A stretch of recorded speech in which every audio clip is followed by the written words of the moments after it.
कुलधारा में जब हम लोग रात में घूम रहे थे, मुझे मेरे पीछे आवाज़ आ रही है। मैं घूम के देखता हूँ, कोई नहीं है। वहाँ पे मुझे पायल की आवाज़ आती है। मैं उस सीढ़ी के थ्रू ऊपर चढ़ा तो मुझे लगा जैसे ऊपर कोई बैठा हुआ है। मैं इमीडिएट नीचे आया, बोला अपने दोस्तों साथ में चलो चलते हैं। गंडीकोटा जब आप जाते हैं तो गंडीकोटा फोर्ट में 2 एंट्री है। 12 बजे के बाद इसको क्रॉस करना मुश्किल है। क्यों? क्योंकि अगर आप उस गेट को क्रॉस करोगे आप पत्थर बन जाओगे। हम क्रॉस करने वाले थे, सडनली जो ये हमारी फीमेल इन्वेस्टिगेटर थी, उसे पता नहीं क्या हुआ, बेहोश होकर गिर गई। उसे उठा करके हम वापस कार के पास आते हैं। कार में हैंड प्रिंट्स हैं अंदर से, ऐसा लगा किसी बच्चे के हैं या शी वॉज लिटरली पोजेस्ड। मतलब आज तक साइंस एक्सप्लेन नहीं कर पाया। या इंडिया में ऐसे बहुत से जगह हैं जो मिस्टीरियस हैं। जतिंगा जो बर्ड्स होते हैं वो आकर के करती है मास। शाम को ये हर साल होता है। आज भी नॉर्थ ईस्ट में कुछ ऐसे जगह हैं जहाँ ह्यूमन सैक्रिफाइसेस होते हैं। कॉल सेंटर गुड़गांव का सैफरन चैप्टर बोलते हैं, आपको वो स्टोरी पता है? एक लड़की एग्जिस्ट करती थी बट इसको मरे हुए बहुत साल हो चुके। एक बहुत फेमस बिल्डिंग है ओल्ड एयरपोर्ट के पास, बैंगलोर में ही कार्ल्टन टावर में आग लगी। 1-1.5 साल के बाद उसे ओपन कर दिया गया कि किसी को लेना है तो ले लो। सिक्योरिटी गार्ड ने ये चीज बोला है ऑन कैमरा, मुझे जलने की बुआ। मुझे ऐसा लगता है जब मैं शीशे के अंदर दिखता हूँ तो मुझे लगता है किसी आदमी में आग लगा हुआ और दौड़ रहा है, चीखने चिल्लाने की आवाज आती है। मैं पागल हो रहा हूँ। डॉक्टर राहुल कुमार एक मेडिकल डॉक्टर हैं जिनके लाइफ का मिशन वहां शुरू होता है जहां साइंस और सुपरनैचुरल आके टकराता है। पैरासाइकोलॉजी में पीएचडी होने के साथ साथ वो हॉन्टिंग्स, पोजेशंस और अनएक्सप्लेन्ड फिनोमेना को डिकोड करते हैं। उन्होंने दिल्ली के बुढ़ारी और कर्नाटका के अनुग्रह जैसे स्पाइन चिलिंग केसेस पे भी काम किया है। जिसको बचुआ दिखता है उसकी नेक्स्ट 7 डेज में मौत होनी लिखी है। सीरीज के हिसाब से गौरव तिवारी को अपनी डेथ के 7 डेज पहले बचुआ दिखा। महाराष्ट्र के लोगों से अगर बात करेंगे तो वो आपको बताएंगे लोनावाला पूना हाईवे जो है उसमें आपको ये छलावा दिखता है। आप रात में जब गाड़ी चला रही हैं, एक स्टोन दिखा जिसपे लिखा है पुणे इतना किलोमीटर। आप जा रही हैं, आपको 15 मिनट बाद वही स्टोन वापस दिखेगा। उधर कहते हैं कोई एक शॉर्टकट है जो आप कोई नहीं लेता। उस रोड पे एक फैमिली जा रही होती है, रात से सुबह हो गया, घूमते रह गए। कहती है कि सुबह कोई एक मोटरसाइकिल वाला उधर से निकल रहा था, उन्हें वो कार मिलती है और आदमी मरे पड़े। आपने मुझसे कहा कि यूएफोलॉजी भी पैरानॉर्मल का पार्ट है, कुछ रियलिस्टिक एग्जांपल दीजिए। एक साथ बहुत सारे सिटीज के ऊपर सोनिक बूम हुआ था, लोगों के दरवाजे खिड़की हिल गए थे। उस समय जो यूएफोलॉजिस्ट जो सब थे उन लोगों ने बोला था कि हो सकता है कि शायद बाहरी दुनिया से कांटेक्ट हमारा होना शुरू हो गया है। केरला में लकड़ी नाम का एक जगह है, एक लोकल इंजीनियर था। जिस दिन उसकी डेथ हुई उसके 2-3 दिन के बाद से हादसे होने लगे। फिर कुछ तंत्र मंत्र विद्या से एक पौधे के साथ मैं चेन में इस आत्मा को बांध रहा हूँ, पेड़ के साथ साथ वो चेन भी लंबी हो रही। साइंस का कोई एक्सप्लेनेशन नहीं। क्या किसी को पता है कि इंडिया जो है काली बना रहा है? काली एक ऐसा गन है जो इंटर गैलेक्टिक वॉर, आपका लेजर भेज करके आपके सैटेलाइट उड़ा सकता है। डॉक्टर कुमार लंदन के इंस्टीट्यूट ऑफ फोरेंसिक पैरासाइकोलॉजी के मेंबर हैं और यूएसए के ग्लोबल पैरानॉर्मल काउंसिल के भी बोर्ड मेंबर हैं। उनका पहला पॉडकास्ट हमारे साथ ओवर 1 मिलियन व्यूज तक गया है और आज हम उनका स्वागत करते हैं for the second time on the body to being podcast. या तो कोई हैवी सोर्स है या कुछ है, क्योंकि ये बहुत ज्यादा डिफ्लेक्ट कर रहा है। It's going on the dangerous level. कुछ है और देखना होगा बाहर जाके। यहाँ से मूव कर गया। This means there is a moving जो भी एनर्जी है, एंटिटी तो नहीं बोलूंगा बट एनर्जी, मूविंग एनर्जी है। And moving energy could be एकदम चले गया यार, ओ गॉड। इंडिया में काफी अनएक्सप्लेन्ड फिनोमेना पाए जाते हैं, जैसे कि कुछ जगहों पे मोबाइल का टाइम खुद से बदल जाता है। एक पर्टिकुलर काइंड ऑफ बर्ड्स एक पर्टिकुलर सीजन में at a particular location mass suicide करते हैं। एक प्लेन है जो 1 साल में टेक ऑफ करता है और फिर 37 इयर्स बाद एक जगह पे लैंड करता है। अगर तो आप एक स्केप्टिक हैं मेरी तरह, तो ये कॉन्वर्सेशन एक बहुत बढ़िया लेंस है into the world of the paranormal from a very credible source. आज के हमारे जो गेस्ट हैं doctor Rahul Kumar, he is a medical doctor, a cancer researcher and he is also a PhD in parapsychology. तो प्लीज़ इस video को पूरा देखिए, ज़्यादा से ज़्यादा लोगों तक शेयर करिए and if you think our content adds value then do consider subscribing. You can register for our Kailash Mansarovar Yatra, which happens from the 9th of September until the 22nd of September. I realized that this journey, this pilgrimage is a transformation for me. It was a deeply spiritual parikrama, which has increased my patience and perseverance. All the details will be in the description below.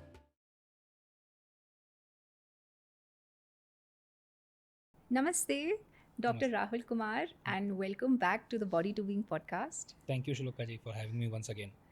और आपका पहला podcast amazing रहा, हमें बहुत सारे reviews आए and इस podcast में हम आपसे जानना चाहते हैं कि हमारा डिस्कशन किस टॉपिक पे होगा। इस बार हम डिस्कस करेंगे mysterious places in India. Super. जब हम मिस्टीरियस प्लेसेस की बात करते हैं तो लोग अक्सर समझते हैं कि वो हॉन्टिंग्स से रिलेटेड है, भूत प्रेत से रिलेटेड है, but that's not really all that there is, correct. Because बहुत सारे पैरानॉर्मल फैक्टर्स क्रिएट होते हैं जिससे वो प्लेस एक मिस्टीरियस प्लेस बनती है। तो ऐसे क्या फैक्टर्स होते हैं हॉन्टिंग के बिसाइड्स जो एक जगह को मिस्टीरियस बनाती है? देखिए, paranormal itself says paranormal, which means जिसको साइंस एक्सप्लेन नहीं कर पाता वो बियॉन्ड नॉर्मल है। तो इसमें सिर्फ भूत प्रेत या इस तरह की हॉन्टिंग्स ही नहीं होती हैं, इसमें होता है बिलीफ सिस्टम, इसमें होता है स्टोरी, कल्चर। तो ये सारी चीज़ें मिल करके कहीं ना कहीं एक जगह को मिस्टीरियस बनाती हैं। मिस्टीरियस मतलब हमारे मंदिरों में बहुत प्राचीन समय से चली आ रही है कहानियाँ की बहुत सी चीज़ें हैं जो मिस्टीरियस लगती हैं, जिसे आज तक साइंस ने एक्सप्लेन नहीं कर पाया। आपके हिसाब से इंडिया में सबसे मिस्टीरियस या सबसे पैरानॉर्मल जगह कौन सी है? एक बहुत अमेजिंग प्लेस के बारे में मैं आपको बताऊंगा, इसकी स्टोरी भी बहुत अच्छी है। ये एक वैली है, जब हम रांची से आगे जाते हैं झारखंड में, इसका नाम है तैमारा वैली। यहाँ क्या होता है कि जो भी लोग वहाँ से क्रॉस करते हैं, सडनली वो देखते हैं कि उनकी मोबाइल में साल जो है वो 2 साल आगे बढ़ जाता है, टाइम चेंज हो जाता है। फॉर एग्जांपल, अगर मैं आज दिन के 12 बजे ट्रैवल कर रहा हूँ, लेट्स से 2026, और मैं तैमारा वैली से होके जा रहा हूँ, तो मेरे मोबाइल में एक नोटिफिकेशन आएगा और मैं देखूंगा कि जो भी मैसेज आया है या जो भी अलर्ट आया है वो दिखाता है 2028, और वो 12 बजे नहीं दिखा रहा, वो दिखा रहा है शाम के 6 बजे। और ये मैं जब तैमारा घाटी पूरी क्रॉस करके आगे जाता हूँ, ये वापस ठीक हो जाता है। तो स्टार्टिंग में एक स्टोरी मैं आपको बताता हूँ ये कैसे फेमस हुआ। ये पहले पहले क्या होता था कि जब गाड़ियाँ तैमारा वैली से गुजरती थी तो उन्हें लगता था कि प्लेन रास्ते में चलने में बहुत फोर्स लगाना पड़ रहा है गाड़ी में, ऐसा लगता था जैसे पीछे से कोई पुल कर रहा हो। ट्रक ड्राइवर्स जो हैं एक गियर पे चला करके गाड़ी को बहुत घसीटते हुए चलाते थे, जबकि प्लेन सरफेस है, ऐसा नहीं है कि कोई चढ़ाई है। तो जब अथॉरिटीज़ को इसके बारे में पता चला तो उन्होंने इस पर थोड़ी खोजबीन की और उन्हें पता चला कि तैमारा वैली जो है वो कहीं ना कहीं आयरन ओर से मतलब उसमें आयरन ओर बहुत ज़्यादा है, तो चुंबकीय जो आपका आकर्षण होता है वो बहुत ज़्यादा है, जिसकी वजह से क्या होता है कि लोहे को वो खींचता है। और मैग्नेटिक हिल में भी शायद से मैग्नेटिक हिल बहुत अच्छा एग्जाम्पल है। ऐसे बहुत से लोकेशन हैं इंडिया में। तो कहीं ना कहीं ये बात हुई कि जैसा मैग्नेटिक हिल लेह लद्दाख में है वैसा ही ये हो सकता है, इसीलिए गाड़ियों को प्रॉब्लम होता है। ठीक है, बात दब गई। उस समय मोबाइल का ज़माना नहीं था, लोगों के पास वो नोकिया वाली हैंडसेट होती थी, तो उतना कोई ध्यान नहीं देते थे। जब से ये हमारा स्मार्टफोन आया तब से लोगों ने देखना शुरू किया कि व्हाट्सएप और फेसबुक बहुत फेमस हो गया। अब आपको पता होगा कि व्हाट्सएप और फेसबुक तभी काम करता है जब आपके मोबाइल में टाइमिंग, डेट सब करेक्ट है आज के हिसाब से, डे टाइम सेविंग के हिसाब से। तो जब लोग वहाँ से गुजरना शुरू हुए तो लोगों ने देखा कि व्हाट्सएप काम करना बंद कर रहा है, फेसबुक काम नहीं कर रहा है। अगर कोई किसी को मैसेज भेज रहा है तो मैसेज क्या होता है कि व्हाट्सएप पे रिकॉर्ड हो जाता है। अगर मैंने आपको मैसेज किया तो आपको दिखा रहा है कि राहुल ने आपको मैसेज किया है 2 साल बाद। आपके सारे मैसेजेस आज के हैं बाकियों से, लेकिन राहुल ने आपको फ्यूचर से मैसेज किया है। तो ये लोगों में क्यूरियोसिटी बढ़ने लगी। एक वहाँ पे स्कूल है, इसमें प्रॉब्लम ये हुई कि उन्होंने फिंगरप्रिंट डिवाइस रखा अपने इसके लिए, अटेंडेंस के लिए। अब जब भी वो टीचर्स जाती थी अपनी अटेंडेंस देने, वो अटेंडेंस रजिस्टर ना हो। क्यों? क्योंकि टाइम्स करेक्ट नहीं है, और ये जो है ये ऑटोमेटिक ही होता है, मैनुअल आप कर नहीं सकते हैं इसको। तो वो एक प्रॉब्लम हुआ। बैंक के सर्वर्स में सेम प्रॉब्लम शुरू हुई। जो वहाँ का जो SBI का बैंक था उस गांव में, उसमें भी ये सेम चीज़ रिकॉर्ड होनी शुरू हुई। इस पर बहुत सारे स्टोरीज़ और मीडिया चैनल ने भी कवर किया था कि बैंक का सर्वर ही दिखाता था कि फ्यूचर का है, तो वो सर्वर उसको आइडेंटिफाई नहीं करता था। तो फिर जब ये हाल फिलहाल में जब ये केस बहुत बढ़ा तो जियोलॉजिस्ट वगैरह को बुलाया गया और उन लोगों ने बोला कि इस एरिया में, आपको पता होगा जैसे एक बर्मुडा ट्रायंगल है दुनिया में, तो वैसे ही ये एक इंडिया का बर्मुडा ट्रायंगल मान ले। यहाँ पे क्या होता है, कोई भी आपकी एनालॉग और जो डिजिटल डिवाइसेस होती हैं वो कहीं ना कहीं काम करना बंद कर देती है। अगर आप अपना कंपास लेके जाइएगा वो भी आपको करेक्ट नॉर्थ नहीं दिखाएगा, वो भी कहीं ना कहीं आपको साउथ या ईस्ट कुछ दिखाता है। और ये सब कुछ हो रहा है क्योंकि जो तैमारा घाटी है वो छोटा नागपुर प्लेटू और दूसरा एक और प्लेटू है, दोनों के बीच में पड़ता है। और इन दोनों में बहुत सारे मिनरल्स हैं, खास करके आयरन, फेरस, फेराइट, इस तरह की। उसके वजह से ये चीज़ सिर्फ उस क्षेत्र में बन रहा है। तो साइंस ने एक्सप्लेन कर दिया अपना।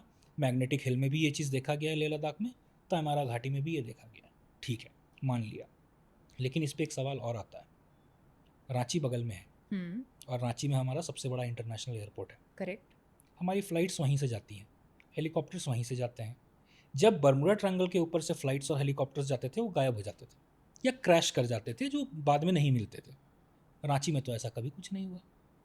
और आप बोलना चाह रहे हैं कि अगर वो पूरा क्षेत्र चुंबकीय है तो आप ये बताइए कि आप जो सैटेलाइट से इमेजरी ले रहे हैं, गूगल में आप लेते हैं इमेजरी, वो भी ठीक आ रही है, आपका कहीं कुछ नहीं हो रहा है। कहाँ पे हो रहा है? सिर्फ ग्राउंड पे हो रहा है, जो गाड़ियाँ चल रही हैं उसमें हो रहा है, और सिर्फ वो 5 किलोमीटर के दायरे में हो रहा है, ऐसा नहीं है कि पूरे क्षेत्र में। इसका आंसर किसी के पास नहीं है। तो कुछ लोगों का ये भी मानना है, जो पैरानॉर्मल में मानते हैं या जो पैरासाइकोलॉजी वगैरह मेटाफिजिक्स पढ़ते हैं, उनका ये भी मानना है कि हो सकता है कि शायद वहाँ टाइम रैप करके एक चीज़ होता है, एक फेनोमेना होता है, वो जहाँ आप फॉर फ्यू मिनट्स या फ्यू सेकंड्स के लिए शायद आप फ्यूचर से आते हैं, फ्यूचर चले जाते हैं। फ्यूचर चले जाते हैं। ये हो सकता है, या वहाँ पे शायद ऐसा कोई पोर्टल हो कि आप उसमें घुसे और दूसरी तरफ से निकल गए। कुछ ना कुछ है वहाँ, टाइम डिस्टॉर्शन है। और टाइम डिस्टॉर्शन क्यों है ये कोई नहीं जानता। और फिर लोग सवाल करेंगे कि टाइम डिस्टॉर्शन की तुम बात कर रहे हो, आइंस्टाइन ने कहा था टाइम ट्रैवल पॉसिबल है। तो जब बड़े बड़े साइंटिस्ट ने इसको थ्योरेटिकली माना है, तो क्या ये सोचना गलत है कि शायद वहाँ भी ये चीज़ होता हो? तो ये जो टाइम लूप भी सेम चीज़ होता है? टाइम लूप एक अलग कॉन्सेप्ट नहीं, है। टाइम लूप अलग कॉन्सेप्ट है। Okay okay. टाइम लूप में क्या होता है कि आप चल रहे हैं और आप उस लूप में फंसे हुए, वो बार बार रिपीट हो रहा है, टाइम लूप होता है। और इसका एक बहुत अच्छा उदाहरण हमारे इंडिया में ही है, जिसे हम छलावा कहते हैं। अगर आप महाराष्ट्र से किसी को जानते हैं या आप महाराष्ट्र के लोगों से अगर बात करेंगे तो वो आपको बताएंगे लोनावाला पूना हाईवे जो है, तो उसमें आपको ये छलावा दिखता है। जहाँ अगर आप रात में जब गाड़ी चला रही हैं, आपको फॉर एग्जांपल एक स्टोन दिखा जिस पे लिखा है पुणे इतना किलोमीटर, आप जा रही हैं, आपको 15 मिनट बाद वही स्टोन वापस दिखेगा, आपको फिर आधे घंटे बाद वही स्टोन वापस दिखेगा, आप उस लूप में फंस जाती हैं। और ये स्पेसिफिक टाइम में होता है, ऐसा नहीं है कि हर किसी के साथ होता है। उधर कहते हैं कोई एक शॉर्टकट है जो अब कोई नहीं लेता, वो बंद हो चुका है बिकॉज बहुत एक्सीडेंट्स हुए इन सब चीज़ों की वजह से। लेकिन आज भी कोई उस शॉर्टकट से अगर जाता है लोनावाला की तरफ, तो वो इस टाइम लूप में फंसता है। इसको अगर तो मैं थोड़ा समझूं टाइम लूप के कॉन्सेप्ट को, ये एग्जैक्टली क्यों होता है? क्यों हम बंद जाते हैं एक ही टाइम में? बिकॉज ऐसे हमने कुछ स्टोरीज मैंने मुझे याद है बचपन में सुने थे कि एक इंसान वही चीज़ बार बार कर रहा है। एक मूवी भी थी ग्राउंड हॉग डे, तो वही चीज़ इंडिया में भी I remember there was a serial जहाँ मैंने देखा था कि वो इंसान ना, वो एक दिन उसका रिपीट होते ही जा रहा है। ये मुझे थोड़ा समझाइए क्या कॉन्सेप्ट होता है ये? देखिए, इसमें दो कॉन्सेप्ट है, एक तो हॉन्टिंग से रिलेटेड है और दूसरा है पैरासाइकोलॉजी से रिलेटेड। ओके। जो हॉन्टिंग से रिलेटेड है, इसे हम कहते हैं रेसिडुअल हॉन्टिंग। ये बार बार अपने आप को रिपीट, वहाँ कोई घटना घटी है और आप उसका पार्ट बनते हैं, तो वो बार बार आपको, जैसे फॉर एग्जांपल आपको दिखेगा कि एक औरत शायद रोड क्रॉस कर रही है, एक गाड़ी आई उसे उड़ा के चली गई, आपने देखा, फिर आपको लगा शायद आपका वहम था क्योंकि आपको रोड पे कुछ नहीं दिखता है। आप थोड़ा आगे चलते हैं, आपको फिर वही सीन दोबारा दिखता है कि एक लेडी रोड क्रॉस कर रही है, उसे फिर कोई उड़ाते हुए निकल गया। तो ये होता है रेसिडुअल हॉन्टिंग, क्योंकि उस जगह ने इम्बाइब कर लिया है वो जो उस समय हुआ था, जो घटना घटी थी, और वो आपको बार बार दिखा रहा है क्योंकि अब आप उसके पार्ट बन चुके हैं। एक ये होता है। दूसरा जो आप बोल रही हैं कि सेम डे रिपीट होना अपने लाइफ में, वो कहीं ना कहीं हमारे सबकॉन्शियस माइंड और पैरासाइकोलॉजी से रिलेटेड है, जहाँ इंसान किसी एक इवेंट को लेकर के इतना ज़्यादा कनेक्टेड रहता है कि उसे कभी कभी क्या होता है कि वो बार बार चीज़ें रिपीट होती हैं, उसे लगता है कि मैं उस लूप में फंसा हुआ हूँ। ये कम्प्लीटली पैरासाइकोलॉजिकली रिलेटेड है और ये ठीक किया जा सकता है। मतलब ये मेडिकली आप इसको ठीक कर सकते हैं, साइकोलॉजिकली ठीक कर सकते हैं। लेकिन जो पहला वाला मैंने बताया वो ठीक नहीं होता। वो आप एक लूप में फंसे हैं क्योंकि कहीं ना कहीं आप एक हॉन्टिंग के पार्ट बने हैं, उसमें फिर आपको एक्सपर्ट्स की ज़रूरत पड़ती है आपको उस लूप से बाहर निकालने के लिए। मुझे एक केस बताइए जहाँ कोई टाइम लूप में फंसा हो बहुत बुरी तरह, और कितने टाइम तक ये टाइम लूप में फंसा हो सकता है? ये अगेन वही लोनावाला की कहानी है, जहाँ पे एक शॉर्टकट है लोनावाला जाने के लिए पुणे से। उस रोड पे एक फैमिली जा रही होती है और जब वो जा रहे होते हैं, उन्हें अगेन कोई एक लेडी दिखती है रोड के साइड में, वो इग्नोर करते हैं, वो आगे निकलते हैं। थोड़ी देर बाद उन्हें फिर वो लेडी दिखती है अपने कार के साइड में, वो फिर इग्नोर करते हैं, आगे बढ़ते हैं, उन्हें फिर दिखती है। थर्ड टाइम वो रुकते हैं, डोर से बाहर आते हैं। जब तक वो लेडी के पास पहुँचते हैं वो लेडी गायब हो जाती है। वो फिर कार में बैठते हैं, बोलते हैं यार टाइम हो गया, बहुत लेट हो रहा है, चलो अब कहीं नहीं रुकेंगे, अब सीधा हमें लोनावाला रुकना है। तो चलते हैं। जब चल रहे हैं वो देख रहे हैं कि वो जो लेडी उन्हें दिख रही थी, वो जो प्लेसेस था वो बार बार रिपीट हो रहा है। वो जा रहे हैं, वही टर्न, वही पेड़, वही आपका स्टोन, ये बार बार माइलस्टोन, ये सारा कुछ रिपीट हो रहा है, रिपीट हो रहा है, रिपीट हो रहा है। और आप बिलीव नहीं करेंगी, पुणे से लोनावाला का डिस्टेंस ज़्यादा नहीं था, 1.5 आप hours. आराम से 2 घंटे के अंदर पहुंच सकती हैं। रात से सुबह हो गया, घूमते रह गए। और सुबह जो स्टोरी बताती है वो ये कहती है कि सुबह कोई एक मोटरसाइकिल वाला उधर से निकल रहा था, उन्हें वो कार मिलती है और आदमी मरे पड़े मिलते हैं। ये लोग मर जाते हैं। ये मर जाते हैं, कार की एक्सीडेंट हो चुकी है, लेकिन ये लूप में रात भर फंसे रहे। तो पता कैसे चला? पता इसलिए चला क्योंकि उन्होंने रिकॉर्ड किया हुआ था। वो रिकॉर्ड में वो दिख रहा है कि वो बोल रहे हैं, जो फाउंड फुटेज वाला जो होता है, ये वो था कि वो बार बार बोल रहे हैं यार हम लूप में फंसे हुए हैं, एक ही चीज़ बार बार आ रहा है। तो उस फुटेज से पता चलता है कि अच्छा ये ऐसा है। और इस पर एक मूवी बनी भी है इंडिया में। हाईवेज बहुत बड़ा पैरानॉर्मल हॉटस्पॉट है। Correct. हाईवेज ही क्यों, नंबर 1 पहले मेरा ये सवाल है। दूसरा, ट्रैवल को भी एक तरीके से पोर्टल माना जाता है, बट जैसे हम देखते हैं कि स्पेस में ये उतना होता नहीं है, जबकि space is a more riskier mode of Right. Transportation, अगर तो हम लॉजिकली सोचने जाएं। लेकिन रोड ट्रैवल ही क्यों, और उसमें भी हाईवे सबसे ज़्यादा क्यों? इसमें दोनों पहलू मैं आपको बताऊंगा, साइंटिफिक भी और जो हमारा पैरासाइकोलॉजी या पैरानॉर्मल बताता है। पहले मैं साइंटिफिकली बता दूं कि क्यों चीज़ें वहीं पे ज़्यादा होती हैं। अब क्या होता है, हाईवेज़ मोस्टली आपने देखा होगा, हाईवेज़ एक तो या तो 4 लेन या 6 लेन की होती है हाईवेज़। और जब आप रात में ड्राइव कर रहे होते, स्पेशली हाईवेज जो होती है स्ट्रेट होती है, तो जब ड्राइवर उस पर ड्राइव कर रहा होता है और वो स्ट्रेट हाईवे होता है, तो एक तरह का फटीग हमारे ब्रेन में होता है चलाते समय। ये बहुत कॉमन टर्म भी है। उस समय ना इंसान को हेलुसिनेशन होने लगता है अगर आप स्ट्रेट ड्राइव कर रहे हैं, क्योंकि आपको ज़्यादा कुछ करना नहीं है, स्टीयरिंग पकड़ के बैठना है बस। तो कहीं ना कहीं आप हेलुसिनेट करते हैं, तो उसमें आपको चीज़ें सुनाई देती हैं, चीज़ें दिखाई देती हैं। बहुत बार ट्रकर्स ने ये कहा है कि उन्हें लगा है जैसे उनके साथ साथ कोई दौड़ रहा है। जब वो घूम के देखते हैं तो उन्हें कुछ नहीं दिखता है, एंड सडनली जब वो मुड़ते हैं सीधा तो ट्रक जो है रोड छोड़ के कहीं और निकल चुका है, एक्सीडेंट हो चुकी। तो ये इसका है साइंटिफिक या जो भी एक्सप्लेनेशन आप बोल लीजिए। पैरानॉर्मल में ये बोला गया है कि हाईवेज क्यों ज़्यादा हॉन्टेड होते हैं, क्योंकि हाईवेज पे एक्सीडेंट्स ज़्यादा होते हैं। तो हाईवेज पे एनर्जीज ज़्यादा हैं। कोई भी हाईवे आप ले लीजिए, ट्रक का एक्सीडेंट होता है, बस की एक्सीडेंट होती है, गाड़ी की एक्सीडेंट होती है, जो वहाँ स्पॉट डेथ होती है, बॉडी तो वहीं ख़त्म हो गई। और जब आकस्मिक मौत होती है, तुरंत सडन डेथ होती है, हम बिलीव नहीं करते हैं कि हमारी मौत हो गई। इसलिए कहीं ना कहीं वो जो सोल है वो फंस जाती है उस जगह पे कि यार मैं कैसे मर सकता हूँ, मैंने तो कल का सोच के रखा था कि मुझे कल ये करना है या आज शाम को ये करना है, बट आज डेथ हो गई। तो वो बिलीव नहीं करते हैं और वो उस जगह को हॉन्ट करने लगते हैं।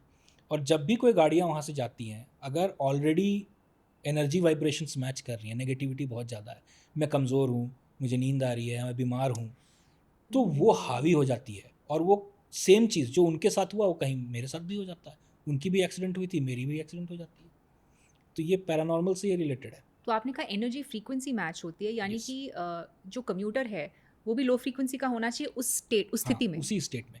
अगर आप बताइए, ये आपको ऐसे गाड़ियों में नहीं सुनने मिलेगा जहाँ पे सोचिए रात को एक फ्रेंड्स ट्रैवल कर रहे हैं सारे, और सब हो हल्ला करते हुए गाड़ी में जा रहे हैं, पार्टी कर रहे हैं, गाना गा रहे हैं, साथ में अंताक्षरी खेल रहे हैं, ठीक है, एक दूसरे से बात कर रहे हैं। आप कभी भी नहीं सुने कि ऐसे लोगों का एक्सीडेंट हुआ। एक्सीडेंट कैसे लोगों का होता है? पीछे 2 लोग सो रहे हैं, ड्राइवर गाड़ी चला रहा है चुपचाप, बगल वाला जो को पैसेंजर है वो भी सो रहा है। ऐसे में कहीं ना कहीं वो आपके दिमाग पे असर करता है, आपकी भी एनर्जी डाउन है, आप थके भी हुए हैं, रात में आप ड्राइव कर रहे हैं, ऑलरेडी विजन लो है आपकी, आपका सबकॉन्शियस कभी ना कभी आपके कॉन्शियस माइंड को ओवरटेक करता है, और इन सब का मिला जुला असर होता है कि आप एक्सीडेंट के। सेम चीज़ है ना, हम कहते हैं बिल्ली रास्ता काट दी। एक एग्जांपल दे रहा हूँ, मेरे सामने बहुत बार बिल्ली ने रास्ता काटा, मैं क्रॉस कर गया, मुझे कभी कुछ नहीं हुआ। लेकिन मैंने बहुत लोगों से सुना है यार बिल्ली ने रास्ता काटा, मैंने क्रॉस किया, मेरी एक्सीडेंट हो गई। क्यों? आपके दिमाग में वो ऑलरेडी डाला हुआ है कि बिल्ली, काली बिल्ली रास्ता काटेगी, आप क्रॉस करोगे तो एक्सीडेंट होगा। और जब आप क्रॉस करते हो तो कांस्टेंट आपके दिमाग में चलते रहता है, यार काली बिल्ली तो रास्ता काट दी, अब क्या होगा, अब क्या होगा, और उसी डिस्ट्रैक्शन में आप ठोक देते हैं जाके कहीं। ये सेम चीज़ वहाँ होता है। कहानियों का भी असर होता है, इसलिए मैं कहता हूँ साइकोलॉजिकली इन सब चीज़ों को अगर आप देखेंगे ना, इसका एक बहुत बड़ा रोल है। अगर मुझे किसी ने कहा, फॉर एग्जांपल आपने रांची जमशेदपुर की बात की, उतना दूर क्यों जाना, बैंगलोर का NH44 ले लीजिए, वो 100 है। अच्छा, तो वहाँ जब लोग जाते हैं 144, नॉट 44, 144, तो उसमें जब लोग जाते हैं उसमें भी सेम चीज़ कहते हैं, यार जा रहे थे सीधा सीधा, सामने कोई दिखा, हमने ब्रेक लगाने की कोशिश की, तब तक देखा डिवाइडर चढ़ गया। सेम चीज़ है, कहानियाँ लोगों ने बता रखी हैं, तो दिमाग में रहता है ये इस टर्निंग पे अब मुझे कुछ दिखेगा, इस टर्निंग पे कुछ होगा, या इस स्ट्रेच में कुछ होगा, वो दिमाग में है। और उस समय जब ड्राइवर गाड़ी चला रहा होता है तो उसका नज़र चारों तरफ होता है, कुछ हो रहा है क्या, कुछ हो रहा है क्या। और दुर्घटना घट जाती है। ध्यान हटी दुर्घटना घटी, वही है इन सारे हाईवेज का कहानी। आप आई एम श्योर बहुत सारे ऐसे मिस्टीरियस प्लेसेस में स्वयं खुद गए होंगे और आपने इन्वेस्टिगेट कुछ ना कुछ तो किया ही होगा। मुझे कुछ अपने एक्सपीरियंसेस के बारे में बताइए। मैं बात करता हूँ कुलधारा की। अगेन राजस्थान चलते हैं। राजस्थान मुझे बहुत प्रिय है इंडिया में, इसीलिए क्योंकि राजस्थान ना एक हॉटस्पॉट है पैरानॉर्मल का। वाई? क्योंकि इसके पीछे दो रीज़न है। एक, राजस्थान को जाना जाता है राजाओं का गढ़। हमारे भारत में बड़े बड़े राजा महाराजा जिन्होंने किले बनाए, सारा कुछ बनाया, वहीं था। और किलों में क्या होता है, आप हॉन्टिंग्स की जब बात करती हैं, आपको ज़्यादातर हॉन्टिंग्स इस तरह के राजवाड़े में, किले में, इन सब में ज़्यादा दिखते हैं। क्यों? क्योंकि जो ये जगह है, उन्होंने बहुत सारे बैटल्स देखे हैं, बहुत सारे धोखेबाजी देखी है। होता है ना कि राजगद्दी छीननी है तो अपने बाप को मरवा दिया, बेटे को मरवा दिया, इस तरह की चीज़ें। तो वहाँ पे इस तरह की चीज़ें ज़्यादा हुई हैं। एनिमिटी ज़्यादा है, धोखा ज़्यादा है, नेगेटिविटी ज़्यादा है। तो ये गढ़ है। उस समय जौहर किया करती थी लेडीज़। एक तरह से सब लेडीज़ जा करके जब जौहर करेगी तो ऑब्वियसली आपको वहाँ पे नेगेटिविटी ज़्यादा मिलेगी, आपको सारी चीज़ें। तो राजस्थान इस चीज़ के लिए फेमस है। दूसरा इसीलिए क्योंकि राजस्थान जिस लाइन पे है, जब मैं बात करता हूँ लॉन्गिट्यूड लैटिट्यूड की, ये देखा गया है। अगेन ईएमएफ जो है वो बहुत हैवी है। आप जैसलमेर चले जाइए, आप ये डिवाइस लेकर के आप खड़े रहिए, आपको कुछ नहीं करना है, डिवाइस अपने आप काम करेगा। इसकी अच्छा। लाइट्स जलेंगी, कुछ नहीं। आप रेगिस्तान के बीचों बीच खड़ी है, ना कोई पावर लाइन है, ना कोई ट्रांसफार्मर है, ना कोई इलेक्ट्रिसिटी है, लेकिन आपको ईएमएफ मिल रहा है और हेवी ईएमएफ मिल रहा है। ईएमएफ भरा पड़ा है राजस्थान में, इसीलिए राजस्थान में इस तरह की चीज़ें ज़्यादा होती हैं। और आपने जब कहा एक जगह, तो मैं बताता हूँ कुलधारा। कुलधारा एक ऐसा गांव था जो कभी अपने ज़माने में, आज से 400 साल पहले आबाद हुआ करता था। बहुत खुशहाल गांव था। ये गांव में सारे पालीवाल ब्राह्मण्स बसते थे, खुशहाल था, अपनी ज़िंदगी जी रहे थे। एक दिन राजा का जो मेन लीड होता है, जो भी आपका सिपाही होता है, जालिम सिंह, उसकी नज़र पड़ी गांव के हेड की बेटी पे, जो गांव का सरपंच होता है उसकी बेटी पे, और उसे पहली नज़र में प्यार हो गया। अब वो अड़ गया कि तुम लोग मुझे अपनी बेटी सौंप दो, नहीं तो मैं इतना कर लगाऊंगा तुम लोगों के ऊपर, इतने टैक्स लगाऊंगा कि तुम लोग नहीं जी पाओ। अब लोगों ने मीटिंग की कि हम कैसे करें, क्योंकि दोनों की जात भी अलग थी, सब कुछ अलग था। तो नहीं, फिर हुआ कि हमें अपनी बेटी प्यारी है और हमें अपनी जो हमारा इज्जत है वो ज़्यादा प्यारा है। तो जालिम सिंह को मना कर दिया गया कि हम नहीं करेंगे, नहीं देंगे। तो उसने बोला कि ठीक है, मैं सबको मरवा दूंगा। ये जब उसने बोला तो रातों रात गांव ने डिसाइड किया कि इससे बेटर है गांव खाली करके भाग जाते हैं, क्योंकि नेक्स्ट डे पता नहीं क्या होता। रातों रात गांव खाली हो गया और गांव के जितने बड़े बुजुर्ग थे उन्होंने एक श्राप दिया गांव को, ये गांव कभी नहीं बसेगा। और आज 400 साल बाद कुलधारा के आसपास करीब करीब 18-19 गांव और हैं, सब आबाद हैं, सब फल फूल रहे हैं, लेकिन कुलधारा बीचों बीच आज तक इनहैबिट नहीं हो पाया। कुछ लोगों ने ट्राई किया, सरकार ने भी ट्राई किया कि कुछ घर को बनवाएं, कुछ करें, लेकिन प्रॉब्लम ये होती थी कि जब भी वो घर बनवाते थे उसका छत गिर जाता था। और कुछ लोग गांव वाले जब वहाँ रहने शुरू किए तो किसी की मृत्यु हो गई, किसी को ऐसी बीमारी पकड़ ली जिसका कोई अता पता नहीं था। तो धीरे धीरे आज भी आप जाएंगे तो सिर्फ रुइन है चारों तरफ। तो सरकार ने सोचा कि ठीक है, इसके पीछे इतनी बड़ी कहानी है, इतना सब कुछ है, उसे एक धरोहर घोषित करके उसे अब एक टूरिस्ट साइट बना दिया है। जब आप कुलधारा में घुसती हैं तो कुलधारा में घर कैसे दिखा करते थे उसका एक मॉडल 2-3 घर बनाया हुआ है, क्योंकि अभी कोई घर नहीं है सच। क्योंकि अभी सिर्फ रुइन है। अगर आप खंडर है मेरा ना। वीडियो में देखेंगी तो सिर्फ खंडर है, पत्थर है। हम्म। और आपको पता चलेगा कि ये कभी घर हुआ करता था उस तरह का। अगर सरकार चाहती तो उसी 1-2 खंडहर को रिबिल्ड करके घर बना सकती थी, करेक्ट? वो भी नहीं कर पाई वो। इसीलिए उन्होंने मॉडल हाउसेस बनाए कि कुलधारा में 400 साल पहले घर कैसे दिखा करते थे। और आज वो टूरिस्ट डेस्टिनेशन है, लोग जाते हैं, दिन में टूरिस्ट डेस्टिनेशन है और रात में ये एक्टिविटी के लिए एकदम टॉप है। इसलिए रात में जाना अलाउड नहीं है। आप देखेंगे वहाँ बोर्ड लगा हुआ है सीधा सीधी, शाम के 6 बजे के बाद से और सुबह के 6 बजे से पहले कोई अलाउड नहीं है कुलधारा। और आप रात में गए होंगे? हम लोग तो जुगाड़ लगा के जाना है, क्या कर सकते हैं। तो कहीं ना कहीं कुछ ना कुछ, क्योंकि कुलधारा ऐसा नहीं है कि कोई फेंस्ड है, ये आपका बहुत बड़ा एक ज़मीन है, आप कहीं से भी घुस सकते हैं। और ये करने के लिए दिल में वो जिगरा चाहिए कि हाँ हम जा सकते हैं। क्योंकि आप सोचिए ना, रेगिस्तान के बीचों बीच है और उसके आसपास कुछ नहीं है। तो जो सबसे बड़ा डर है वो आपको लगता है सांप का, जो रेगिस्तानी सांप होते हैं उनका, वो आपको काट सकते हैं, बिच्छू काट सकते हैं, कोई जानवर आपको आकर के कुछ हार्म कर सकता है। या हम कहते हैं ना, कुछ ऐसे असामाजिक तत्व होते हैं जो रात में घूमते हैं, वो हार्म कर सकते हैं। लेकिन फिर भी अगर आप कभी मौका मिलता है किसी को रात में कुलधारा बिताने का, मैं आपको लिख के दे रहा हूँ, आप ऐसे ऐसे एक्सपीरियंस करेंगे, उस पर एक किताब लिखी जा सकती है। आपका एक्सपीरियंस बताइए कुलधारा का। कुलधारा में जब हम लोग रात में घूम रहे थे, मैं और मेरी टीम थे, तो बहुत बार ऐसा हुआ है, हम रूइंस के पास से जा रहे हैं कि यार मैं इधर इन्वेस्टिगेट करता हूँ, तू उधर इन्वेस्टिगेट करो। मैं चल रहा हूँ और मेरे पीछे कोई नहीं है, मैंने अपना एक एरिया लिया है, मुझे मेरे पीछे आवाज़ आ रही है, मैं घूम के देखता हूँ कोई नहीं है। फिर मैं कोई गलियारे में मुड़ता हूँ, किसी एक खंडहर के अंदर घुसता हूँ, वहाँ पे मुझे पायल की आवाज़ आती है। एक बार तो ऐसा हो गया जहाँ मैं भी थोड़ा सा हक्का बक्का रह गया था। एक जगह था जहाँ खंडहर ऊपर और नीचे दोनों था, और एक चढ़ने के लिए टूटी फूटी सीढ़ी थी। मैं उस सीढ़ी के थ्रू ऊपर चढ़ा तो मुझे लगा जैसे ऊपर कोई बैठा हुआ है। मैं इमीडिएट नीचे आया। मैं फिर बोला अपने दोस्तों के साथ में, चलो चलते हैं, देखते हैं क्या। कुछ नहीं था। तो इस तरह की जो हेलुसिनेशंस होती हैं या इस तरह की चीज़ें जो आप महसूस करते हो, एक तो आपको बहुत हेवी हमेशा लगेगा, एनर्जी ड्रेन हो रही है, आप हमेशा नेगेटिव बात ही करोगे। आप कुलधारा में एक चीज़ नोटिस करना, आप जब कुलधारा जाओगे आप पॉजिटिव चीज़ नहीं बोल सकते। अच्छा, आपके मुंह से निकलेगा ही नहीं पॉजिटिव। आप बोल के दिखा लो। आपको ये, यार सांप तो नहीं काट लेगा, यार कुछ हो तो नहीं जाएगा मुझे, मैं जिंदा बच के जाऊंगा, आपके मुंह से यही सारी चीज़ें निकलती हैं। आप कभी खुशहाल नहीं रह पाओगे या वहाँ जाके कि मैं बहुत खुश हूँ या कोई पॉजिटिव चीज़ें बोल रहा हूँ। और ये सारी की सारी वो EMF जो है फोर्स, उसका इफेक्ट है।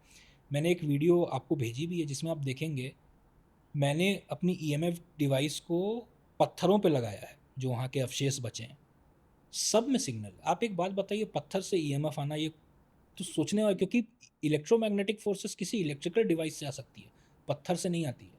और वहाँ के हर पत्थर जो है एक्टिव, आप किसी पे भी टच करके देख लीजिए, वो फुल सिग्नल देगी। क्योंकि मैं बैंगलोर में रहता हूँ तो मैं तो कर्नाटका और बैंगलोर में ज़्यादा करते रहता हूँ इस तरह का एक्सपेरिमेंट। एक बहुत फेमस बिल्डिंग है हमारे ओल्ड एयरपोर्ट के पास, जिसका नाम है कार्ल्टन टावर। मुझे आज भी याद है, मैं बैंगलोर में ही था तभी, और शायद मैं तभी पढ़ाई कर रहा था अपनी, जब कार्ल्टन टावर में आग लग गई थी। और हम लोगों ने अपनी आंखों से देखा था, क्योंकि हम वहाँ आना जाना था कंटिन्यूस, हमारा कम्यूट उधर ही से था। तो वो आग लगी, और क्योंकि नीचे से ऊपर की तरफ आग फैला था, तो जो नीचे वाले थे वो तो किसी तरह निकल गए थे, ऊपर वाले फंस गए थे। और उसमें ऐसा था कि नीचे शॉप्स थे और ऊपर कॉर्पोरेट ऑफिस था। ऊपर वाले लोग फंसे, और अपनी जान बचाने के लिए करीब करीब 7 लोगों ने जंप लगाई थी वहाँ से कि हम किसी तरह बच जाएं। और वो सारे, क्योंकि नीचे आपको पता है उतने ऊपर से गिरना तो कोई बचने का कोई सवाल ही नहीं है, तो लोग मर गए थे। उसके बाद जो भी क्लियरेंस होता है, जो भी सारा कुछ होता है, बिल्डिंग का सारा कुछ करके बिल्डिंग को डाल दिया गया कि ठीक है, 1-1.5 साल के बाद उसे ओपन कर दिया गया कि किसी को लेना है तो ले लो। 2 कॉर्पोरेट ऑफिस गई थी कि क्योंकि सस्ते में मिल रहा था, ठीक है, रेंट भी सस्ता था, चलते हैं। और एक आइसक्रीम की कंपनी थी, मुझे आज भी याद है, उसने बोला था कि मैं नीचे अपना आइसक्रीम का लगाऊंगा और ऊपर 2 कॉर्पोरेट ऑफिस एंड एक सिक्योरिटी गार्ड। रात को जब कॉर्पोरेट ऑफिस बंद होता था और दुकान तो 12 बजे तक चलती थी, उस सिक्योरिटी गार्ड का काम था ऊपर जाके चेक करना कि सब कुछ बंद है कि नहीं। उस सिक्योरिटी गार्ड ने ये चीज़ बोला है ऑन कैमरा कि मैं जब जाता हूँ ऊपर, मुझे जलने की बू आती। मुझे ऐसा लगता है जब मैं शीशे के अंदर देखता हूँ तो मुझे लगता है किसी आदमी में आग लगा हुआ है और दौड़ रहा है, चीखने चिल्लाने की आवाज़ आती है, मैं पागल हो रहा हूँ, मैं ड्यूटी नहीं करना चाहता। ये on camera, this was interview. तो उसने जॉब छोड़ दी, वो बोला मैं नहीं करूँगा। ठीक है, लोगों ने बोला कि अफवाह का बात है, हो सकता है, बहुत सारी चीज़ें थी, कार्ल्टन टावर किसी एक का नहीं है, उसके बहुत सारे मालिक हैं, तो ये भी हो सकता है कि शायद किसी आपसी रंजिश की वजह से उसका डिवैल्यू करने के लिए सब कहानियाँ रची गई, लेकिन ऐसा नहीं है। धीरे धीरे कॉरपोरेट जो थे, जिनकी नाइट शिफ्ट थी, उन्होंने भी ये चीज़ महसूस करना शुरू किया। सडनली लाइट चली जाती है, सडनली कहीं से उधर आग पकड़ लेता है, कहीं लगता है कि कुछ जलने की बदबू आ रही है, आवाज़ें आती हैं चीखने की, ग्लास टूटने की आवाज़ आती है, किसी ने खिड़की तोड़ करके कोई जंप किया, इस तरह की। धीरे धीरे करके कंपनी ने भी वहाँ से निकल लिया, और लास्ट में बचा आइसक्रीम का दुकान, वो भी बंद होके चला गया। आज भी टिल डेट कार्ल्टन टावर पूरे उस इतने बिजी एरिया में, HAL का जो इतना बिजी एरिया है, आपको वो अलग से दिखेगा। अंधकार, अंधेरे में डूबा हुआ एक बिल्डिंग, बहुत सुंदर बिल्डिंग, लेकिन उसे लेने वाला कोई नहीं है। तो उसकी हमने एक बार इन्वेस्टिगेशन की थी, परमिशन मिलना बहुत मुश्किल था।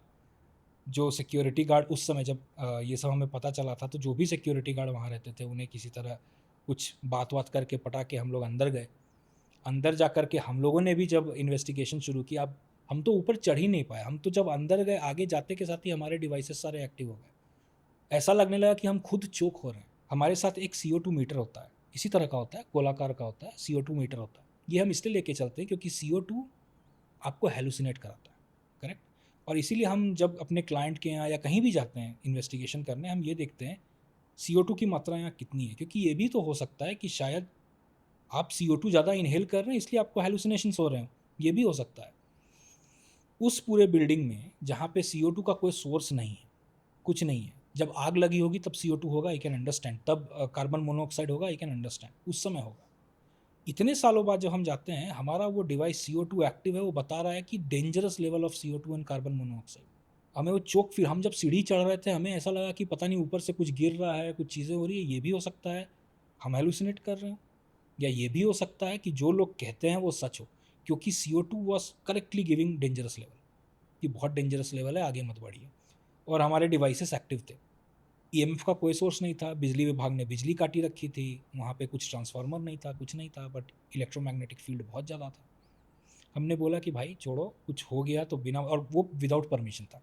जनरली हम जो इन्वेस्टिगेशन करते हैं प्रॉपर परमिशन के साथ करते हैं, लेकिन कभी कभी कुछ लोकेशंस हमें रूल तोड़ के जाना पड़ता है, क्योंकि आप जानते हैं लोग नहीं चाहते हैं कि कुछ चीज़ें बाहर आए एंड ऑल ऑफ दैट। तो यहाँ हमने वही किया था, और फिर लगा कि कहीं कुछ अगर ज़्यादा हो गया तो फिर हम भी प्रॉब्लम में फंस सकते हैं, क्योंकि हमने तो सिक्योरिटी गार्ड को बस किसी तरह से बात मना करके अंदर घुस गए।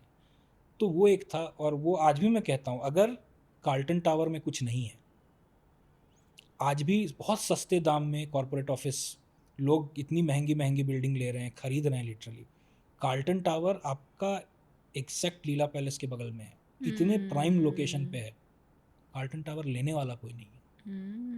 अगर वहाँ कुछ नहीं है तो इतने सालों बाद भी कार्ल्टन टावर बंद क्यों? ओके, आपको ये एक कॉल सेंटर गुड़गांव का सैफरन चैप्टर बोलते हैं, आपको वो स्टोरी पता है? हाँ जी, पता है। वो स्टोरी क्या थी और वो एग्जैक्टली मतलब उसका कंक्लूजन समझ नहीं आया, तो आप थोड़ा बताइएगा। वो इसकी वर्जन्स बहुत सारी हैं, लेकिन हम्म। गुड़गांव कॉल सेंटर जो फेमस है वो एक लड़की के लिए फेमस है, जो कॉल सेंटर में आती है, काम करती हैं, कुछ दोस्त भी बनाती है, लेकिन वो उतनी एक्सट्रोवर्ट नहीं थी, वो इंट्रोवर्ट काइंड की लड़की थी। एंड मुझे जहाँ तक याद है इस कहानी का, वो 7 डेज खाली काम करती है, 7 दिन। इस 7 दिन में वो जो भी अपने दोस्त बनाया, जिससे भी मिला, लोगों ने जाना, ठीक है उसका कुछ नाम था, वो नाम मुझे याद नहीं है, लेकिन 7 डेज़ के बाद वो सडनली गायब हो जाती है, मतलब आना बंद कर देती। जब 3-4 दिन हो जाते हैं, उसका कॉल नहीं लग रहा था, तो फिर ऑफिस ने बोला कि ठीक है उसके एड्रेस पे किसी को भेजो और पता करो क्या है। जब उसके एड्रेस पे लोग पहुंचते हैं तो वो एड्रेस पे इस नाम की कोई लेडी रहती नहीं थी, फ़ोन नंबर जो दिया था वो कंटिन्यूसली बंद था, और उसके बाद लोग पता लगाते हैं कि कम से कम फ़ोटो तो होगा, जब उसने अपना भरा होगा तो फ़ोटो के थ्रू पता करते हैं। पता करते करते पता चलता है कि ये एक लड़की एग्जिस्ट करती थी, बट इसको मरे हुए बहुत साल हो चुके हैं। स्टोरी ये थी। और एक और उसमें इंटरेस्टिंग बात थी, वो नंबर लीक हुआ था एक्चुअली, फ़ोन नंबर। उस पर जब आप कॉल करते थे, बहुत से लोगों ने ट्राई किया था, पता नहीं आज वो नंबर अवेलेबल है कि नहीं गूगल पे, मैंने ट्राई किया है। अच्छा, उस नंबर पे जब आप कॉल करते हैं ना, तो जनरली बंद नंबर पे दिखाता है नंबर बंद है, करेक्ट। उस पर कुछ नहीं आता, उस पर रिंग जाती है, और रिंग जाने के बाद 2 या 3 रिंग के बाद एक साइलेंस है और कुछ वाइट नॉइज़ है। ऐसा लग रहा है जैसे फ़ोन किसी ने उठाया तो हुआ है, लेकिन कोई कुछ बोल नहीं रहा है, खड़खड़ाहट की आवाज़ है एंड ऑल ऑफ दैट। कुछ लोगों ने तो ये तक बोला है कि लेडी ने उनसे बात की है, बट अगेन कितना सच है नहीं है नहीं पता। आपके एक्सपीरियंस में क्या था? मेरे एक्सपीरियंस में वही था, रिंग हुई, 2 बार रिंग हुई, तीसरे बार में वो स्टैटिक नॉइज़ था एक, और एक कुछ तो लग रहा था जैसे वो नहीं होता था रिसीवर वाला कॉल जो पहले उठाते थे लोग, उसमें जैसी खड़खड़ाहट आती थी, बस वैसी खड़खड़ाहट थी। लेकिन सब जगह बोलना था कि ये नंबर बंद है, तो फिर रिंग कैसे हुआ और फ़ोन किसने उठाया, और फ़ोन किसके पास था? और फ़ोन किसके पास था? मुझे पैरानॉर्मल साइकोलॉजी के हिसाब से बताइए, how do you explain this? ये तो प्लेन हॉन्टिंग्स है, क्योंकि इसकी अगर इसका तो फुल बॉडी क्या बोलते हैं, what's the full word? Body आपका operation, operations, full body operation, my God. हाँ जो फुल एकदम बॉडी रियलिस्ट। ऑपरेशन, हाँ फुल बॉडी ऑपरेशंस बहुत रेयर हैं, जिसमें ऑस्ट्रेलिया गौरव तिवारी ने जो किया था इन्वेस्टिगेशन, उसमें दिखा था, और यूएस में एक इन्वेस्टिगेटिंग टीम है, उन्हें दिखा है। आज तक दुनिया में रिकॉर्डेड 2 या 3 ही फुल बॉडी ऑपरेशंस हैं। अगर ये स्टोरी सच है गुड़गांव वाली, तो ये आपकी 4th बनेगी, और ये उन सब को पार कर जाएगी, क्योंकि इसमें literally full body operation, office गई है 7 डेज तक, बैठी है, अपना दोस्त काम बनाए किए, हैं। दोस्त बनाए हैं, उनसे बातें की हैं, वापस घर आई है, जो भी है। तो ये एक अलग चीज़ है। लेकिन अगेन जो पैरानॉर्मल लिंक इसमें ये है, लोगों ने उस जगह का पिन डाला हुआ था गूगल पे, कहते हैं कि आज भी अगर आप वहाँ जाएँ अपने डिवाइस लेके या कुछ, आपको फीलिंग आएगी, आपको दिखेगा, आपके डिवाइसेस एक्टिव होंगे, आपको फील होगा, तो वहाँ वो लेडी शायद हॉन्ट करती है। लेकिन ये जो बैक स्टोरी है, ये कितनी सच है ये मुझे नहीं पता, क्योंकि एक स्टोरी जस्ट अटैच थी इसके साथ। लेकिन कॉल सेंटर गुड़गांव, उस कंपनी का नाम आज भी अवेलेबल है गूगल पे, और बहुत से लोग, बहुत से ऐसे यंग पैरानॉर्मल इन्वेस्टिगेटर अपना पहला वहीं से शुरू करते हैं अच्छा। इन्वेस्टिगेटिंग, क्योंकि आपको maximum paranormal investigator Delhi Gurgaon से मिलेंगे जो आजकल के यंग बन रहे हैं, वो पहले वहीं जाते हैं। आई थिंक ये बहुत दर्शक जानना चाहेंगे, दिल्ली एनसीआर में मुझे ऐसी कुछ फेमस हॉन्टेड जगह बताइए जो लोग नहीं जानते। दिल्ली एनसीआर में तो जगह ही जगह है, बहुत सारी जगह है। एक अग्रसेन की बौली एक है, उसमें लोग बोलते हैं आवाज़ें आती हैं। आप जब जाते हैं स्टेप्स उतर के आप जब नीचे जाते हैं, और वही नहीं, भूत प्रेत तो छोड़िए, लोगों ने उसको लिटरली एक्स्ट्रा टेरेस्ट्रियल से जोड़ा हुआ है कि अग्रसेन की बौली का जो आप स्ट्रक्चर देखेंगे, जिस तरह से स्टेपवेल स्ट्रक्चर है, वो कहीं ना कहीं अट्रैक्ट करता है यूएफओ को, और यूएफओलॉजिस्ट भी उसकी बात करते हैं। वो स्ट्रक्चर और उससे जो साउंड वेव्स क्रिएट होता है, वो कहीं ना कहीं यूएफओ को अट्रैक्ट करता है। और दूसरा, जो ऐसे लोगों का कहना है कि आप जब उस कुएं में उतरते हैं तो आपको अजीब आवाज़ आती है, इको होता है, अलग तरह की आवाज़ें आती है, पायल की आवाज़ें आती हैं, ऑल ऑफ दैट, लगता है जैसे कोई पीछा कर रहा है, पीछे चल रहा है। तो अग्रसेन की बौली एक बहुत हॉन्टेड प्लेस है। इसी तरह का और भी हौज खास में आई थिंक एक प्लेस है जहाँ पे लोग बोलते हैं, वो रोड के साइड में ही एक पेड़ है, रात में अगर आप वहाँ जाते हैं तो या तो आपके गाड़ी का टायर पंचर होगा, या तो गाड़ी ख़राब हो जाएगी, या गाड़ी रुक जाएगी, कुछ ना कुछ है उस पेड़ से रिलेटेड, और जो भी होता है उस पेड़ के पास होता है। बैंगलोर में आपने कहा, बैंगलोर तो खैर बता ही दिया। बॉम्बे? बॉम्बे में एक जो मैं बोलना चाहूँगा, और ये ऐसा नहीं है कि पहले भी था हॉन्टेड, लेकिन अब ज़्यादा हॉन्टेड है, अपना ताज hotel, after the Taj killings. अच्छा, पहले भी हॉन्टेड था? पहले भी हॉन्टेड था, मतलब लोग छिटपुट इधर उधर बताते थे कि आवाज़ें आई इस रूम में, ये रूम में नहीं रहना चाहिए, ये रूम नहीं लेते हैं, इस तरह का था। बट अब जब से वहाँ पे वो शूटिंग हुई है, अब है, अब आप जब जाते हैं तो वहाँ पे लोगों से जब बात करें, स्पेशली द स्टाफ्स, वो आपको बताते हैं गोलियों की आवाज़ आती है, चीखने चिल्लाने की आवाज़ आती है। तो ये है। ऐसे तो बहुत सारे हैं इंडिया में, अगर आप देखेंगे तो 200 से ज़्यादा मिस्टीरियस प्लेसेस हैं। जैसे फॉर एग्जांपल मैं लेता हूँ जतिंगा, एक ऐसा जगह जहाँ चिड़िया, जो बर्ड्स होते हैं, वो आकर के सुसाइड करती है, मास सुसाइड। तो इसमें पैरानॉर्मल कुछ नहीं है, लेकिन इसमें सोचने वाली बात है कि ऐसा हो क्यों रहा है। और कहीं ना कहीं साइंस कोशिश तो करता है इसे एक्सप्लेन करने की, लेकिन एक लिमिटेशन है उसकी, उसके आगे वो एक्सप्लेन नहीं कर पाता। तो ये सारी चीज़ें पैरानॉर्मल के अंदर आती हैं। मैंने एक बड़ा इंटरेस्टिंग इंसाइट सुना कि एक चेन है जो एक पेड़ से जुड़ी हुई है, और जैसे जैसे पेड़ बढ़ रहा है वैसे वैसे वो चेन भी बढ़ रही है। क्या है ये फिनोमेना क्या है और कहाँ है ये? जी, तो केरला में लकड़ी नाम का एक जगह है। जब आप वहाँ जाते हैं तो वहाँ आपको हाईवे के साइड में, रोड के साइड में एक मंदिर दिखेगा। उस मंदिर में कुछ नहीं है, बस एक पेड़ है, पेड़ के आसपास पूजा कुछ लोग करते हैं, और पेड़ के साथ बड़े बड़े लाल चेन बंधे हुए, और साथ में एक बोर्ड लगी है, उस बोर्ड पे स्टोरी लिखी है। तो स्टोरी ऐसी है, ये ब्रिटिश के टाइम की कहानी है। ईस्ट इंडिया कंपनी जब इंडिया में आई थी, उन्हें अपने एक्सपोर्ट्स के लिए, इंडिया से सामान बाहर ले जाने के लिए, उन्हें रोड बनाना था सी तक, समंदर तक, जो लकड़ी होके जाना था, और वो एक वैली है। तो उनको बहुत प्रॉब्लम आ रही थी कि कैसे रोड लेके जाएं, क्या करें नहीं करें, उन्हें लोकल हेल्प की बहुत ज़रूरत थी। तो वहाँ पे एक लोकल इंजीनियर था जिसने बोला कि ठीक है, मैं आपकी इसमें मदद करूँगा। और बात ये हुई, डील ये हुई कि ठीक है, आप हमारी मदद करो रोड बनाने में, हम आपको इसके बदले कुछ इनाम देंगे। ठीक है, ठीक है। उस लोकल इंजीनियर ने हेल्प की, रोड बनाया, सब कुछ हुआ, और ब्रिटिश की गाड़ियाँ फिर जानी शुरू हो गई। जब वो अपना इनाम क्लेम करने गया कि अब मैंने जो आपको बोला था वो तो कर दिया, अब आप मुझे मेरा इनाम दीजिए, तब ब्रिटिशर ने आनाकानी, जो उनका था करने का कि काम निकाल लो भारतीयों से फिर मार दो, वही चीज़ था, आनाकानी की।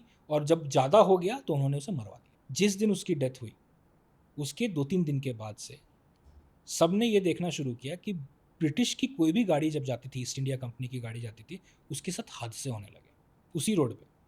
या तो गाड़ियाँ पलट जाती थी, ड्राइवर की सडनली तबीयत ख़राब हो जाती थी, या कुछ ना कुछ हो जाता था। तो इस तरह का जब कंटिन्यूस होने लगा, गांव में भी अफवाह फैल गई कि वो लौट गया है, वही ये सब कर रहा है, बदला ले रहा है। तो जो वहाँ का जो चीफ था ब्रिटिश ईस्ट इंडिया कंपनी का, उसने एक लोकल प्रीस्ट से जाके बात की और उसे बोला कि आप इसको सॉल्व करके दीजिए हमें, और इसके बदले सेम चीज़ हम आपको पैसे देंगे। ठीक है, तो जो प्रीस्ट था उसने बोला नहीं, इस बार तो आप मुझे पहले पैसे दो फिर मैं करूँगा। तो ठीक है, पैसे की लेन देन हुई, और उसने फिर कुछ तंत्र मंत्र विद्या से बोला कि ठीक है, इस जगह यहीं पे एक टर्निंग है, यहाँ पे एक पौधे के साथ, उस समय वो पौधा था, एक पौधे के साथ मैं चेन में बांध करके इस आत्मा को बांध रहा हूँ, और आज के बाद से कभी कुछ नहीं होगा। और सही उनको कैसे पता वो चेन में आत्मा से जुड़ी हुई है? क्योंकि उनका था, उनकी कुछ सिद्धि थी कि मैं Okay. भूत पकड़ सकता हूँ, मैं अच्छा। चेन में बांध सकता Okay. हूँ, तो उन्होंने अपनी तंत्र मंत्र विद्या करके हम्म, बंद कर दिया। चेन पे सिंदूर जो भी है कुमकुम वगैरह लगाना करके बंद कर दिया। इसके बाद से कुछ नहीं। ठीक है, चीज़ें सलट गई, सब चीज़ खत्म हो गया। लेकिन धीरे धीरे लोगों ने ये ऑब्जर्व किया कि वो पौधा तो बड़ा हो रहा है ना, पौधा बड़ा हो रहा है तो चेन भी बड़ा हो रहा है, और आज वो पौधा एक फुल फ्लेजेड पेड़ का रूप ले चुका है। और वो चेन जो एक समय सिर्फ कुछ फुट की चेन थी, आज वो कितनी लंबी चेन हो गई है। तो इस पेड़ के साथ साथ वो चेन भी लंबी हो रही है। और इसे आज तक हर चीज़ में साइंस का कोई एक्सप्लेनेशन रहा है, इस चीज़ में साइंस का कोई एक्सप्लेनेशन नहीं, क्योंकि चेन जो है वो आयरन की बनी हुई है और आयरन खिंचाता नहीं है। हम्म, तो साइंस इसको आज तक एक्सप्लेन नहीं कर पाया। तो इसका साइंटिफिक एक्सप्लेनेशन तो नहीं है, लेकिन पैरासाइकोलॉजी पैरानॉर्मल पे मैं एक एक्सप्लेनेशन दे सकता हूँ, जिसका सबसे कॉमन चीज़ है तिलिस्म, एन्चैंटमेंट। हम जब किसी भूत प्रेत को बांधते हैं, जो भूत बाधा कहते हैं, किसी को भी उसे बांधना है, उसे बंद करना है, तो उसे बंद करने के लिए हम चेन, ताला या कुछ इस तरह की चीज़ें लगाते हैं और उसमें हम मंत्र फूकते हैं कि जो भी इसके पीछे है वो इससे बाहर नहीं निकल पाएगा अनलेस एंड अनटिल इसे तोड़ा जाए। आज भी लकड़ी में जब तक वो चेन नहीं तोड़ा जाएगा वो आत्मा बाहर नहीं आएगी। आपने कभी सुना है कि किसी मोटरसाइकिल की पूजा होती है? आपने कभी सुना है ऐसा? एक मोटरसाइकिल के लिए हमने मंदिर बनाया? नहीं। नहीं सुना। चलिए मैं आपको राजस्थान लेके चलता हूँ, आपको एक बहुत अच्छी कहानी सुनाता हूँ। बुलेट बाबा, ये एक बहुत फेमस है इंडिया में, और इसकी कहानी जाती है जयपुर जोधपुर के तरफ की है। वहाँ एक बाबा हुआ, बाबा तो नहीं बोलूँगा, मतलब वो थे, बाइकर थे, और उनको उनके पास रॉयल एनफील्ड थी और बहुत प्रिय था, वो लंबे लंबे राइड्स पे जाते थे। और ये मैं 1800s की बात कर रहा हूँ, तब की।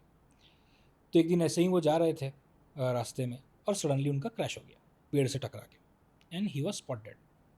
ठीक है, पुलिस जो आती है अपना काम करने, उन्होंने आया जो भी पेपर वर्क करना था, बाइक उठा करके वो ले जाते हैं थाना और वहाँ रख देते हैं रात को। नेक्स्ट डे सुबह पूरे पुलिस स्टेशन में हड़कंप मचता है कि बाइक गायब हो गई, क्योंकि सारा कुछ होना था, पेपर वर्क अभी ही बाकी था।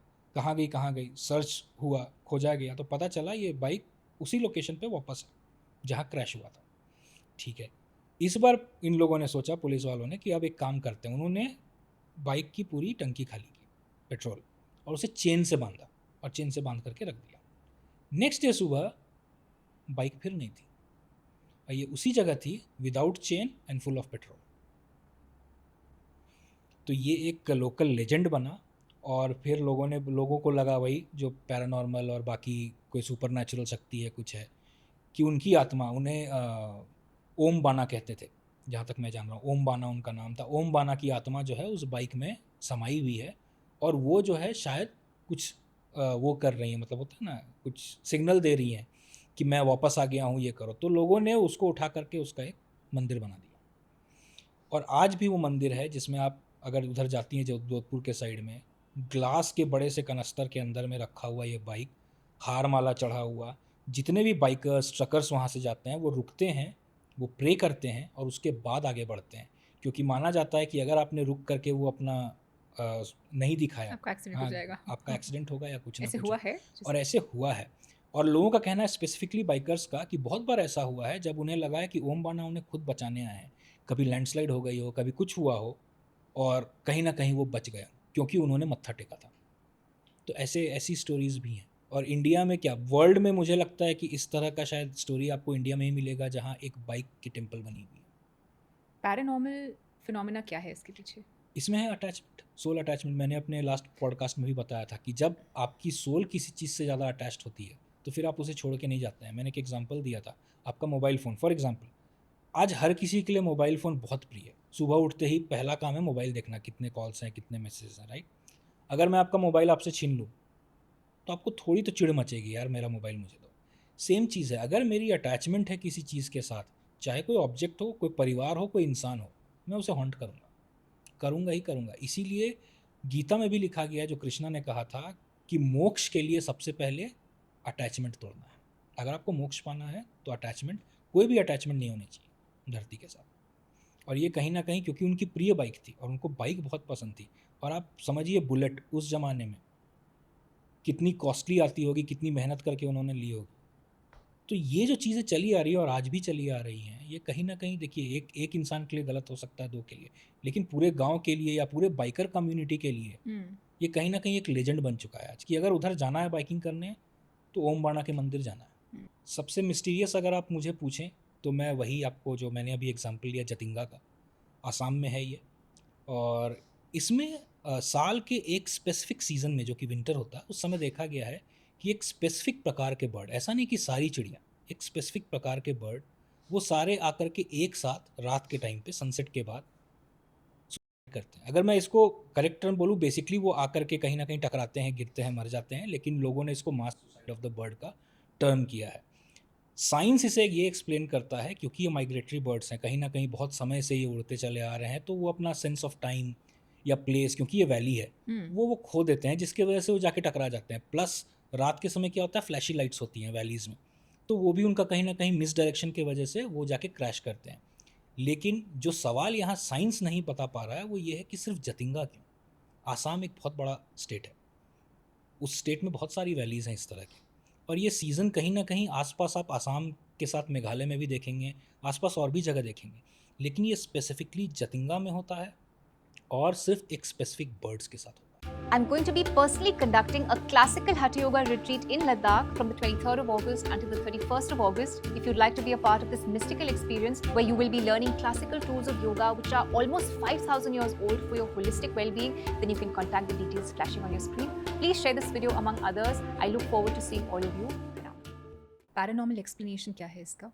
इसका पैरानॉर्मल एक्सप्लेनेशन मैं यही आपको बता सकता हूँ कि वहाँ पे कुछ ऐसी नेचुरल फोर्सेस है जो आज फिज़िक्स या हमारे समझ के परे है। कुछ नेचुरल फोर्सेस है जो इन बर्ड्स को खींचती हैं, जिसके वजह से वो अपना ओरिएंटेशन बिगड़ता है और वो आकर के वहाँ गिरते हैं। अगर आप नॉर्थ ईस्ट की बात करें तो नॉर्थ ईस्ट में आपने ये इस तरह की कहानियाँ बहुत सुनी होंगी कि वहाँ पे फॉरेस्ट गार्डियन होते हैं, फॉरेस्ट को लोग प्रे करते हैं, वहाँ पे इस तरह की चीज़ें बहुत होती हैं। तो नेचुरल फोर्सेस और ट्राइब जो हैं वो कुछ ना कुछ इस तरह के नेचुरल फोर्सेस को प्रे करते हैं, जिसमें बहुत अजीब तरह की चीज़ें होती हैं, कहीं सेक्रीफाइस होता है, कहीं पे कुछ होता है। उनका बेसिक ये रहता है कि ये हमारा एरिया है, ये हमारी चीज़ें हैं और हम इसे प्रे करते हैं, हमें बाहरी दुनिया से मतलब नहीं है। इसीलिए ये उस एक सेक्रीफाइस का एक कहीं ना कहीं एग्जाम्पल हो सकता है, क्योंकि अगर आप नॉर्थ ईस्ट जाएंगे तो आपको ऐसे सेक्रीफाइसेस बहुत मिलेंगे, चाहे एनिमल के रूप में, और बहुत हद तक अगर आप सर्च करेंगे तो कहीं कहीं पे ह्यूमन रूप में भी ये आज भी है। मुझे एक और आप अपना खुद का पर्सनल एक्सपीरियंस बताइए, जहाँ आप कोई एक मिस्टीरियस प्लेसेस आपने विजिट किया और उसमें आपका क्या एक्सपीरियंस रहा? बेंगलोर में एक इन्वेस्टिगेशन किया था हमने, बनेरघट्टा और इलेक्ट्रॉनिक सिटी को एक लिंक रोड जोड़ता है, वहाँ पे एक जंगल है। तो एक उड़ते उड़ते कहानी आई मेरे पास, मतलब मैं इसको वेरीफाई तो नहीं कर पाया हूँ आज तक, लेकिन उड़ते उड़ते कहानी आई कुछ लोगों से कि यार वो रोड पे ना रात में कोई नहीं जाता। मैंने बोला क्यों? वो रोड हमेशा रात में सुनसान रहता है, क्योंकि बहुत पहले वहाँ पे मर्डर, सुसाइड, वो जंगल इतना घना है ना वहाँ पे, मतलब बॉडियाँ दफन है बहुत सारी, लोग मार काट के फेंक दिए हैं। मैं बोला तो इसमें फिर क्या है, कुछ ऐसा है कि कुछ सेंस हुआ है, कुछ फील हुआ कुछ? तो लोग बोलते हैं हाँ, अगर रात को वहाँ से निकलो उस रोड से बनेरघट्टा जाने की तरफ, तो तुमको लगेगा कि कुछ ना कुछ है तुम्हारे साथ, है तुम्हारे साथ चल रहा है, तुम्हें कुछ ना कुछ चीज़ें महसूस होंगी, दिखेंगी, सुनाई देगा। तो मैंने बोला ठीक है चलो चलते हैं, करते हैं एक इन्वेस्टिगेशन। तो हम गए इन्वेस्टिगेशन करने, और आपको इसकी भी फुटेजेस मैं भेजा हूँ कुछ, जहाँ पे हम जंगल में इन्वेस्टिगेट कर रहे हैं और हमने कुछ जगहों पे अपने जो ये मोशन डिटेक्टर होता है, ये मोशन डिटेक्टर लगाया हुआ है और हम अपनी इन्वेस्टिगेशन कर रहे हैं। हमारा EMF मीटर काम कर रहा है, दिखा रहा है कि कुछ है, और ऐसा है कि यहाँ पे है, सडन गायब हुआ, यहाँ वाला मीटर ऑन हुआ, यहाँ से गायब हुआ इधर वाला, मतलब वो एक जगह नहीं, वो घूम रहा है। हाँ हाँ हाँ हाँ। और जिधर जिधर हमारा EMF ऑन हो रहा है वहाँ वहाँ ये जल रहा है, और ये तो मोशन सेंसर है, वहाँ से कोई चीज़ पास हो रही है। और अगर आप वो पूरी इन्वेस्टिगेशन फुटेज देखते हैं, आपको लिटरली वो पत्तों की आवाज़ आएंगे कि कोई चल रहा है।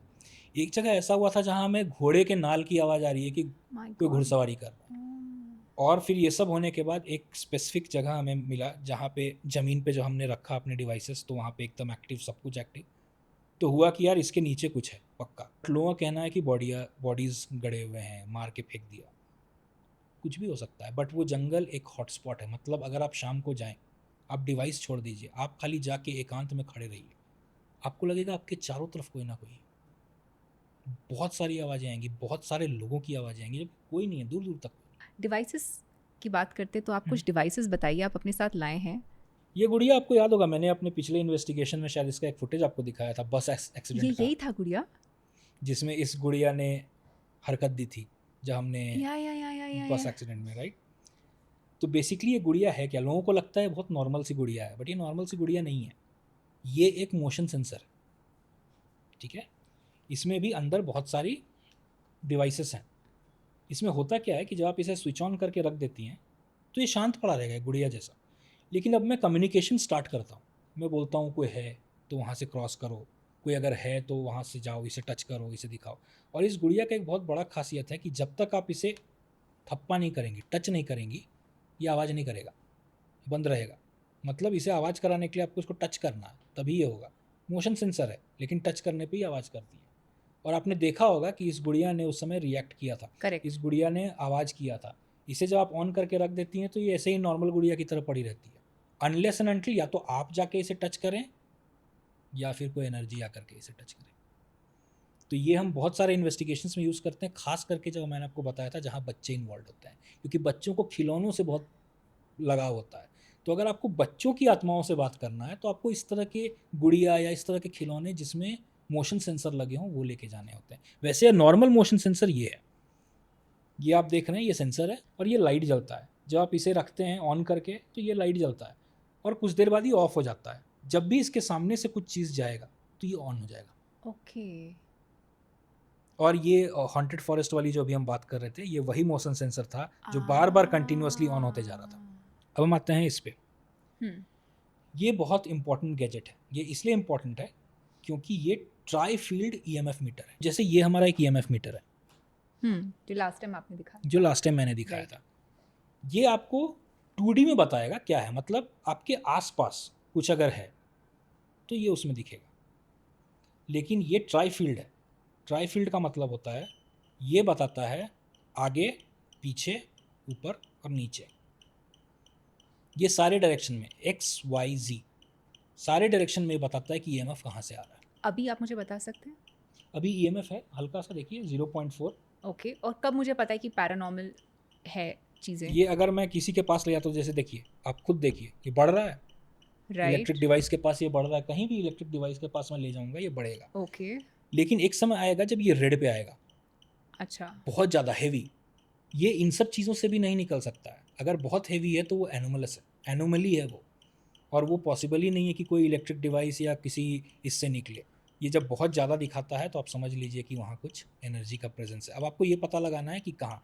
तो आप जब इसे लेके चलती हैं आपको ये डायरेक्शन, इसलिए इसे ये 3D में बताता है कि अगर मैं आगे बढ़ रहा हूँ तो बढ़ेगा, पीछे आ रहा हूँ तो घटेगा, मतलब चीज़ सोर्स आगे है, या साइड जा रहा हूँ तो ये सब डायरेक्शन में बताता है। लेकिन ये सिर्फ आपको आगे के डायरेक्शन में, देखिए बढ़ेगा अगर मैं कहीं लाऊंगा तो अगर तो इसको यहाँ पर चेक करना है, मैं जैसे आपको बता रही थी कि ये घर काफ़ी खाली रहता है, तो इस घर में चेक करने के लिए सबसे पहले देखिए रैशनल भी हमें सोचना चाहिए। हम यहाँ चेक करेंगे, हमें अभी भी रीडिंग मिल रही है, आपको भी उस पर रीडिंग मिलेगी, इसीलिए क्योंकि यहाँ इतने सारे ईएमएफ सोर्स हैं। करेक्ट। अगर कोई दिन ऐसा हो कि मैं ये सारे गैजेट्स हटा दूँ, जितने भी कैमरा लाइट्स लगे हैं, जब ये घर खाली हो, सिर्फ सोफ़ा वगैरह हो, तब मैं आके चेक करूँ और तब मुझे रीडिंग मिले, तो इस घर में कुछ है। या अगर तो दूसरे कमरे में इसको रखा जाए? हाँ, अगर है तो वो कर सकते हैं। ओके। लेकिन ये डिवाइस, क्योंकि इसकी एक फ्रीक्वेंसी होती है कि इतने दूर में कैच कर सकता है। अगर मैं वही बोला, अगर मैं मोबाइल रखूंगा, आप कोई भी मोबाइल, एक अपनी मोबाइल टच करके देखें, अगर मैं आपके मोबाइल पे टच करूंगा ये बढ़ेगा, देखिए बढ़ रहा है। तो आपको चीज़ें दूर रखनी है। बहुत से लोग क्या करते हैं, मैं आपको बता रहा हूँ जो हकीकत है, बहुत से लोग क्या करते हैं, उनके या तो कैमरा से वो रिकॉर्ड कर रहे हैं, डिवाइस पास में रखते हैं, देखो यहाँ पे कुछ है, वो मुझे पता है तुम तो कैमरा हाथ में रखे उससे आ रहा है, या पॉकेट में आपका मोबाइल होता है और लोग इसी एंगल पे चलते हैं, पॉकेट में मोबाइल है, मोबाइल से रेडिएशन आ रही है, पता चल रहा है, तुम उसको अलग रख के दूर पीछे हट के करो। जो हमने बस वाले में किया था, अगर याद होगा, हमने सब डिवाइसेस रख दी थी एक जगह और हम पीछे आ गए कि कल को क्रिटिक ये ना बोले कि तुमने ही कुछ किया। और तब अगर आपको रीडिंग आ रही है तब वो एनोमलस है, तब वो एनोमली है, कुछ ना कुछ है वहाँ। Okay okay. और ये एक बहुत अच्छा डिवाइस है, इसे हम IR थर्मोमीटर कहते हैं। ये किसी भी जगह का आपका टेम्परेचर लेता है, ठीक है।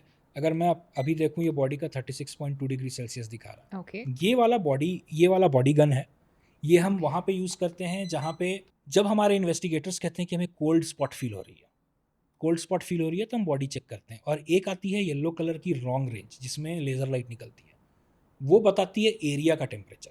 वो आज मेरे पास है नहीं तो मैं वो लेके आता। उसी में हमें पता चलता है जो मैंने बताया था डिफ्लेक्शन, अगर 4-5 डिग्री सेल्सियस का डिफ्लेक्शन है तो वो तो आपके एनवायरनमेंट की वजह से है, वो हवा चलती है, विंड डक्ट्स होते हैं, कोल्ड स्पॉट्स होते हैं, तो वो है। लेकिन अगर 20-30 डिग्री का सेल्सियस का डिफरेंस आ रहा है यहाँ और यहाँ में 5 सेंटीमीटर के फ़र्क में या 5 मीटर के फ़र्क में, तब वो नॉर्मल नहीं है। जैसा मैंने बताया गंडीकोटा में, गंडीकोटा आंध्रा में है, और आंध्रा जो है वो आप जान सकती हैं Coastal, कि कोस्टल एरिया है। करेक्ट वहाँ पे हर समय 12 महीने ह्यूमिडिटी रहती है, करेक्ट। ठीक है। हाँ वहाँ पे किसी टेम्परेचर का माइनस में जाना, वो भी वीडियो मैंने आपको भेजा है, किसी का माइनस में जाना, वो भी एक फोर्ट के अंदर, पॉसिबल नहीं है। तो इसमें स्टोरी ऐसी है कि गंडीकोटा जब आप जाते हैं तो गंडीकोटा में पेन्ना रिवर है जो बहता है गंडीकोटा में, और उसे ग्रैंड कैनियन ऑफ इंडिया कहा जाता है। तो एज अ टूरिस्ट प्लेस बहुत अच्छा है। लेकिन जब आप शाम को ये सब कुछ देख करके जब आप आते हैं तो वहाँ के लोकल आपको एक कहानी बताते हैं गंडीकोटा फोर्ट का। गंडीकोटा फोर्ट में 2 एंट्री है। एक जब आप घुसते हैं तो आपको एक ये फॉल्स एंट्री है और उसके बाद एक मेन एंट्री है। ये इसलिए ऐसा स्ट्रैटेजिकली बनाया गया था कि हम दुश्मनों को थोड़ा रोक सकें, ताकि स्ट्रेट एंट्री ना मिले। अगर हाथी घोड़े पे आ रहे हैं तो हमले का टाइम मिल सके। तो जब आप सेकेंड एंट्री के पास जाती हैं तो लोगों का कहना है, ये गांव वाले कहते हैं वहाँ के, कि रात के 12 बजे के बाद इसको क्रॉस करना मुश्किल है। क्यों? क्योंकि अगर आप उस गेट को क्रॉस करोगे आप पत्थर बन जाओगे, श्राप दिया हुआ। और आप सही मायने में वहाँ बहुत सारे पत्थर देखोगे जो कि किले के पार्ट नहीं है, लेकिन पड़े हुए हैं, बहुत सारे पत्थर के टुकड़े पड़े हुए हैं उस गेट के पास। और कहते हैं ये कोई पहले इंसान हुआ करता था, आज पत्थर बना हुआ है, ठीक है। और लोग कहते हैं कि 3 ऐसे आदमी थे, एक आदमी जो अंदर घुसा वो तो गायब हो गया, दूसरा आदमी पागल हो गया और एक आदमी मर गया। ये 3 आदमी की कहानी लोग सुनाते हैं। और गंडीकोटा में घुसने के लिए आप उससे पहले आपको एक बरगद का पेड़ मिलता है जिसके नीचे दोनों चीज़ है। एक साइड में मंदिर, कुछ फोटो, कुछ मूर्ति लगा के रखी हुई है, और ठीक दूसरे साइड एक मजार बना हुआ है। ये भी आपको बहुत रेयर कॉम्बिनेशन मिलता है इस तरह का, साथ में मंदिर और मजार का। कहते हैं कि यहाँ पहले परमिशन लेनी होती है कि मैं किले में घुस रहा हूँ। अगर आप परमिशन लेके घुसेंगे तो आप घुस जाएंगे, अगर आप परमिशन नहीं लिए तो आप पत्थर में बन जाएंगे या मर जाएंगे। और ये इन्हीं दोनों ने, मतलब जो पंडित थे और जो भी जिनका वो मजार है, इन लोगों ने मिल करके इस पे श्राप दिया हुआ है कि कोई इसमें घुसेगा नहीं। उसकी भी एक कहानी है जो हमने जाननी शुरू की कि ऐसा क्यों हुआ। तो राजा चाहते थे कि अगेन आप ऐसा कुछ बनाइए, ऐसा कुछ कीजिए कि दुश्मन ना घुस पाए कभी। तो वहाँ हमने पहली बार जब घुसे तो परमिशन लेके घुसे, कुछ नहीं हुआ। मैं आपको स्टोरी बता रहा हूँ, ये हमारे अपने इन्वेस्टिगेटर के साथ हुआ है, और ये शायद आज तक मैंने जितनी इन्वेस्टिगेशन की है उसमें सिर्फ इसी में हुआ है। दूसरी बार हमने बोला कि ठीक है परमिशन लेके घुस लिए, इस बार चैलेंज करेंगे, परमिशन नहीं लेंगे, घुसेंगे, नहीं लेंगे परमिशन। हमने अपनी गाड़ी रोकी ठीक उसी मंदिर के सामने, हम चलते चले गए। गाड़ियाँ बंद हैं, शीशे बंद हैं, सब कुछ बंद है। हम अंदर जाते हैं। अंदर जाने के बाद जो सबसे पहले है, एक कहीं ना कहीं एक डिसोरिएंटेशन होता है, दरवाज़ा किधर गया, किधर है दरवाज़ा, वो गलियारों में दरवाज़ा नहीं मिल रहा है, ठीक है। फिर बोले चलो यहाँ इन्वेस्टिगेट करते हैं। इन्वेस्टिगेट, अब डर तो लगता ही है, घुसेंगे पत्थर बन गए तो क्या होगा पता नहीं, क्योंकि ये तो आज भी मतलब ऐसा मुद्दा है कि कोई जानता नहीं क्या सच है क्या झूठ है, ठीक है। उसी जगह पे जब हम एम्बिएंट टेम्परेचर चेक कर रहे थे, हमें मिल रहा था 30 डिग्री सेल्सियस अक्रॉस। थोड़ा बहुत पत्थर पे 28-27 आ रहा था, क्योंकि जनरली पत्थर थोड़ा ठंडा होता है, ठीक है।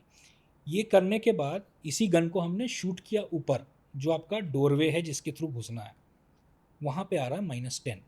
मैं बोला ये पॉसिबल नहीं है, डिवाइस में कुछ ख़राबी है, बैटरी चेंज करो। निकाला बैटरी, नया बैटरी लगाया, फिर किया -17, -20। मैंने बोला एक काम करो, गन को पकड़े रहो बटन दबा करके और शिफ्ट करो, देखो। नीचे किया 30, स्टोन पे किया 28, ऊपर किया -17, 28, 30, -10। ये गन ये बार बार हो रहा है। बोला कि ये पॉसिबल नहीं है, कुछ तो गड़बड़ है, ठीक है। इसके बाद हम बोले कि चलो आगे बढ़ते हैं, खतरा से खेल ही रहे हैं तो खेलते हैं। हम क्रॉस करने वाले थे, बाकी तो पीछे हट गए। हमारी टीम में करीब हम लोग जो गए थे 7-8 लोग थे, उसमें एक लड़की थी। हम लोग बोले कि चलो हम लोग क्रॉस करते हैं, 2-3 लोग हिम्मत जुटा के कि देखते हैं पत्थर बनेंगे तो बनेंगे, क्या है। हम क्रॉस करने वाले थे, सडनली जो ये हमारी फीमेल इन्वेस्टिगेटर थी, उसे पता नहीं क्या हुआ, बेहोश होकर गिर गई। अब कौन क्रॉस करे, उसे उठा करके हम वापस कार के पास आते हैं। तो कार के पास आए हैं, ये सारे फोटोज़ मैं आपको भेजूंगा, मेरे पास हैं। कार में हैंड प्रिंट्स हैं, अंदर से, बाहर से नहीं है, अंदर से। हमें लगा कि चलो हो सकता है किसी ने हाथ रखा हो गाड़ी पे कुछ देखने के लिए, तो बाहर से धूल होगी तो बाहर से हैंड प्रिंट, अंदर से हैंड प्रिंट, डिक्की के तरफ से अंदर से, शीशे के तरफ से अंदर से, कैसे हैं, वो भी छोटे छोटे हैंड प्रिंट्स, छोटे छोटे, ऐसा लगा किसी बच्चे के हैं या टीनेजर के होंगे, इंसान मतलब बड़े इंसान के नहीं थे। ये हुआ। हम वहाँ से वापस जहाँ हम स्टे कर रहे थे, वहाँ का आपका आंध्रा का अपना एक है स्टेट गवर्नमेंट का होटल, उसमें क्योंकि वहाँ एक ही है गंडीकोटा के पास एक ही होटल है जो स्टेट गवर्नमेंट उसको रन करती है, उसमें हम वापस आए। She was literally possessed. मतलब ये था कि हमने उसे किसी तरह चेयर पे बैठा रखा था कि क्या हुआ बताओ, पानी दे रहे हैं बाकी इन्वेस्टिगेटर, उसकी पीछे से जो वो लिटरली सामने देख के बोल रही है ऐसे, ये काम मत करना। She was looking front end मतलब वो ब्लैबर कर रही है, she is speaking in different language, कभी तेलुगु बोल रही है, कभी इंग्लिश बोल रही है, कभी कुछ और बोल रही है। एंड वो साउथ इंडियन नहीं है। साउथ इंडियन नहीं है, और मतलब अलग अलग चीज़ें कर रही है, हमें समझ में नहीं आ रहा है क्या हो रहा है। और ये मतलब मेरे करियर का उस समय इस फील्ड में मेरा शायद सेकेंड या थर्ड ईयर था, तो मैं भी बहुत नया था, तो मुझे भी नहीं पता था कि क्या करना है। तो फिर मैंने अपने एक एक्सपर्ट को कॉल किया था जिनसे मैंने ये सारा कुछ सीखा है कि क्या करना है। तो उन्होंने बोला एक काम करो, फ़ोन दो उसको लगा करके। फ़ोन दिया, उन्होंने कुछ बातें की उससे फ़ोन पे, कुछ मंत्र वंत्र पढ़ा, कुछ पढ़ा। The only thing that happened is सीधा फ़ोन गिरा, पलटी, गिर गई। वी टोल्ड ठीक है इसको सोने दो। आप बिलीव नहीं करोगे, उसको उस कमरे तक लाने के लिए हम लोग जितने भी लड़के थे सब पकड़ के ला रहे हैं, नहीं कर पा रहे हैं। सडनली उसमें उतना पता नहीं कहाँ से रेज आ गया, कहाँ से उतनी ताकत आ गई। And she is hardly 5 foot, मतलब ऐसा भी नहीं कि 5'6" है, 5'7", और हम सब लड़के 5'8", 5'9", 6, उसमें वो ताकत थी। तो ये सब होने के बाद जो वहाँ लोकल जो हमारा खाना बना के उस दिन हमें दिया था, हमने उससे बात की। उसने बताया कि सर बोला था ना आप लोगों को नहीं जाने पर बिना परमिशन के, आप लोग किए, ये उसी का है। और नेक्स्ट डे हमारा प्लान था कि हम बिलम केव्स जाएंगे, जो वहाँ से हार्डली 30 या 40 किलोमीटर दूर है। बिलम केव्स देखने जाएंगे, घूम करके फिर वापस बैंगलोर आएंगे। कुछ नहीं, प्लान कैंसल्ड। उसकी हालत इतनी ख़राब हो गई, शी हैड फीवर 106। जनरली 104 में लोग वो होने लगते हैं कि यार हॉस्पिटल ले चलो, 106। हम बोले बैंगलोर वापस लौटो। एंड आई थिंक वो उसके करियर का लास्ट इन्वेस्टिगेशन था, क्योंकि उन्होंने उसके बाद इन्वेस्टिगेशन ही छोड़ दी। उनके साथ ऐसी ऐसी चीज़ें हुई हैं, मतलब शी वॉज लाइक कि मैं जब घर पहुंची तो मेरे को सब कुछ ऐसा लग रहा था कि मैं मतलब डिटैच्ड हूँ हर चीज़ से। मुझे अपना घर अपना नहीं लग रहा था, मुझे अपना हस्बैंड अपना नहीं लग रहा था, मुझे कुछ भी अपना नहीं लग रहा था। एंड देन स्लोली एंड अभी तो शी इज़ फाइन, अभी she is fine, she has her own life. तो ये इससे तो वो बहुत पहले अपना रास्ता चेंज कर चुकी हैं, बट वो हमारे साथ एक पर्सनल एक्सपीरियंस था। सोचिए हम जैसे पैरानॉर्मल इन्वेस्टिगेटर जो इसमें जाते हैं और कभी कभी चैलेंज करते हैं कुछ चीज़ों को जो नहीं करना चाहिए, तो हमें भी भुगतना पड़ता है। तो हॉन्टिंग्स के अलावा ऐसे और कौन से फैक्टर्स हैं या कॉन्सेप्ट्स या टर्मिनोलॉजीज़ हैं जो हॉन्टिंग्स में यूज़ होते हैं? तो इसमें आते हैं टाइम रैप या फिर टाइम जंप, जहाँ हम देखते हैं कि कहीं ना कहीं टाइम से रिलेटेड कुछ डिस्टॉर्शन हो रही है। इसमें आपको आता है क्रिप्टोजोलॉजी, जिसमें हम अजीबो तरह के प्राणियाँ देखते हैं जो आज के बायोलॉजी के हिसाब से शायद नहीं देखे हों किसी ने। इसमें और आता है आपका तिलिस्म हो गया, हिंदी में इसे तिलिस्म बोलते हैं, इंग्लिश में इसे एन्चैंटमेंट बोलते हैं, जहाँ पे आप कुछ वैदिक मंत्र यूज़ करके आप किसी चीज़ को तिलिस्म में बांधते हैं, जिससे कि आपको एक कहीं ना कहीं एन्चैंटमेंट होता है। वहाँ पे वो चीज़ें हैं बट आपको दिखती नहीं हैं। तो इस तरह के जो कॉन्सेप्ट्स हैं ये कहीं ना कहीं पैरानॉर्मल के अंडर में आते हैं, और पैरानॉर्मल एक बहुत वास्ट सब्जेक्ट है। इसमें यूएफओ आता है, एक्स्ट्रा टेरेस्ट्रियल्स आते हैं, ये सारे पैरानॉर्मल कॉन्सेप्ट्स हैं। डिम्नोलॉजी है, ये भी पैरानॉर्मल कॉन्सेप्ट है। आपने भी गौरव तिवारी की बात की, उन पे तो सीरीज़ भी बना है, मैंने कुछ एपिसोड्स जो सीरीज़ जी। के देखे हैं, मैं एंड तक नहीं पहुंच पाई। मुझे थोड़ा बताइए, आपने पूरा सीरीज़ देखा होगा, आप गौरव तिवारी को बहुत करीबी से जानते हैं। What do you make of this and this series and his life? नहीं देखिए, जो सबसे पहले तो सीरीज़ से पहले मैं बुक की बात करूँगा, क्योंकि गौरव तिवारी के ऊपर बुक लिखी गई और उस बुक से फिर ये सीरीज़ बनी है। तो आप जो बुक और मूवी में देखेंगे थोड़ा सा डिफरेंस है, क्योंकि मूवी आपकी तभी चलती है, सीरीज़ तभी चलती है, थोड़ा मसाला मिक्स। करेक्ट। जैसे बचुआ का केस, अगर आपने वो एपिसोड देखा है, मुझे नहीं पता, छोटा बच्चा जो दिखता है, उसमें ऐसा बताया गया है कि जिसको बचुआ दिखता है उसकी नेक्स्ट 7 डेज़ में मौत होनी लिखी है। और स्टोरी के हिसाब से, सीरीज़ के हिसाब से गौरव तिवारी को अपनी डेथ के 7 डेज़ पहले बचुआ दिखा था। बचुआ होता क्या एग्जैक्टली? बचुआ ऐसी आत्मा को बोलते हैं जो एक छोटे बच्चे की आत्मा होती है। ओके। तो इसमें उस छोटे बच्चे की आत्मा, वो रोड एक्सीडेंट में मारा गया था वो बच्चा, हाँ हाँ हाँ और हाँ। गौरव तिवारी इस पे इन्वेस्टिगेट करने गए थे। और ये रियल है, ऐसा नहीं है कि ये बनाया हुआ है। ये गौरव तिवारी ने एक छोटे बच्चे के केस पे इन्वेस्टिगेशन किया था जो रोड एक्सीडेंट में मारा गया था, और उसके बाद ये बार बार लोगों को दिखता था, और उसके बाद ऐसा हुआ कि जिसको भी वो दिखता था 7 डेज़ में उसकी मौत हो जाती थी अभी तक या एट वन पॉइंट? उस समय। हम्म। तो लोगों का कहना है जो गौरव तिवारी की टीम में थे या उनके साथ काम करते थे, उनका ये बोलना है कि शायद गौरव तिवारी को अपने डेथ से 7 डेज़ पहले बचवा दिखा था, और उन्होंने इसका जिक्र अपनी क्लोजेस्ट फ्रेंड के साथ किया था, लेडी फ्रेंड के साथ, कि मुझे बचवा दिख रहा है, लगता है मेरा टाइम आ रहा है।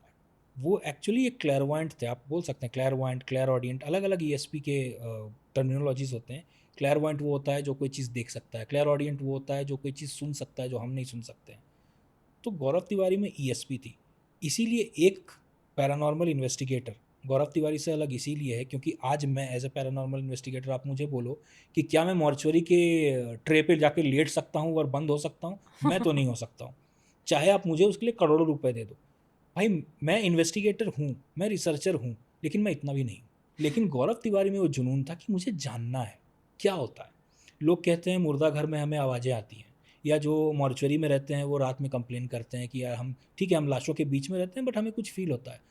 तो वो इन पर्सन फील करना चाहते थे, एक काम करो मुझे बंद कर दो ट्रे में, मैं लेटा रहता हूँ कैमरा लेके, मैं देखता हूँ क्या आवाज़ें आती हैं। तो वो अपने आप को इन्वॉल्व करते थे। वो एकमात्र ऐसे आदमी थे जो कॉफिन में लेट के बोलते थे कॉफिन बंद कर दो, मैं देखता हूँ क्या हो रहा है। आई डोंट थिंक सो आज के जनरेशन का कोई भी पैरानॉर्मल इन्वेस्टिगेटर ये कर पाएगा। जितना मैं गौरव तिवारी को जानता था, उन्हें ये जानना था कि नियर डेथ एक्सपीरियंस होता क्या है। तो अपने डेथ के टाइम पे भी वो बाथरूम में वही कुछ कोशिश कर रहे थे। बुराड़ी में जो हुआ था, बुराड़ी में 11 लोग लटके थे, एक्सीडेंटल सुसाइड जिसको बोलते हैं, वो भी वो नोट लगा के जानना चाह रहे थे कि दिमाग में क्या ख्याल आता है जब आदमी सुसाइड करना चाहता है। देखिए लोग कहते हैं कि इसके पीछे कुछ ताकतें भी थी, कुछ नेगेटिविटी भी थी, हो सकता है। और गौरव तिवारी का फर्स्ट डे तो नहीं था उस बाथरूम में, उन्होंने इससे पहले बहुत बार नहाया होगा, बहुत बार यूज़ किया होगा, और एक्सपेरिमेंट भी किया होगा। एक्सपेरिमेंट भी किया होगा। आखिर उसी दिन ऐसा क्या हुआ कि उन्होंने सोचा कि चलो एक फंदा डाल के देखते हैं कि क्या आता होगा दिमाग में, एंड सडनली पैर फिसला और वो लटक गए। एंड माइंड इट, वो पूरा प्रॉपर हैंगिंग नहीं था, it was a partial hanging, क्योंकि वो उनके शावर से लटक के वो पैर फिसला और वो हाफ बैठे हुए थे, इट वॉज लाइक दैट। तो वो एक्सीडेंटल सुसाइड था। तो मैं वही बोलता हूँ कि वो जुनून, उनको वो जुनून खा गया। आपने मुझसे कहा कि यूएफोलॉजी भी पैरानॉर्मल का पार्ट है। जी हाँ, मुझे कुछ रियलिस्टिक एग्जांपल दीजिए। जितने भी यूएफोलॉजिस्ट हैं वो भी कहीं ना कहीं पैरानॉर्मल रिसर्चर हैं, क्योंकि वो भी ऐसी चीज़ों पे रिसर्च करते हैं जिसको साइंस एक्सप्लेन नहीं कर पाता है। जैसे बहुत आपको कॉमन एग्जांपल दूँ, सोनिक बूम। ऐसे बहुत से केसेस हैं, आप जोधपुर बूम के नाम से फेमस है या बैंगलोर बूम के नाम से फेमस है। एक समय था आज से कुछ साल पहले जब एक साथ बहुत सारे सिटीज़ के ऊपर सोनिक बूम हुआ था।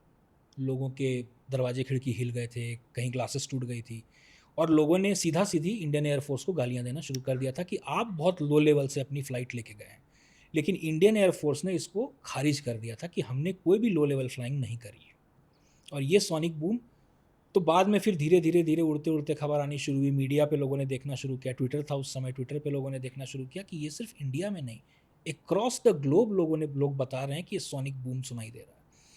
तो उस समय जो यूएफओलॉजिस्ट जो सब थे, उन लोगों ने बोला था कि हो सकता है कि शायद बाहरी दुनिया से कांटेक्ट हमारा होना शुरू हो गया है।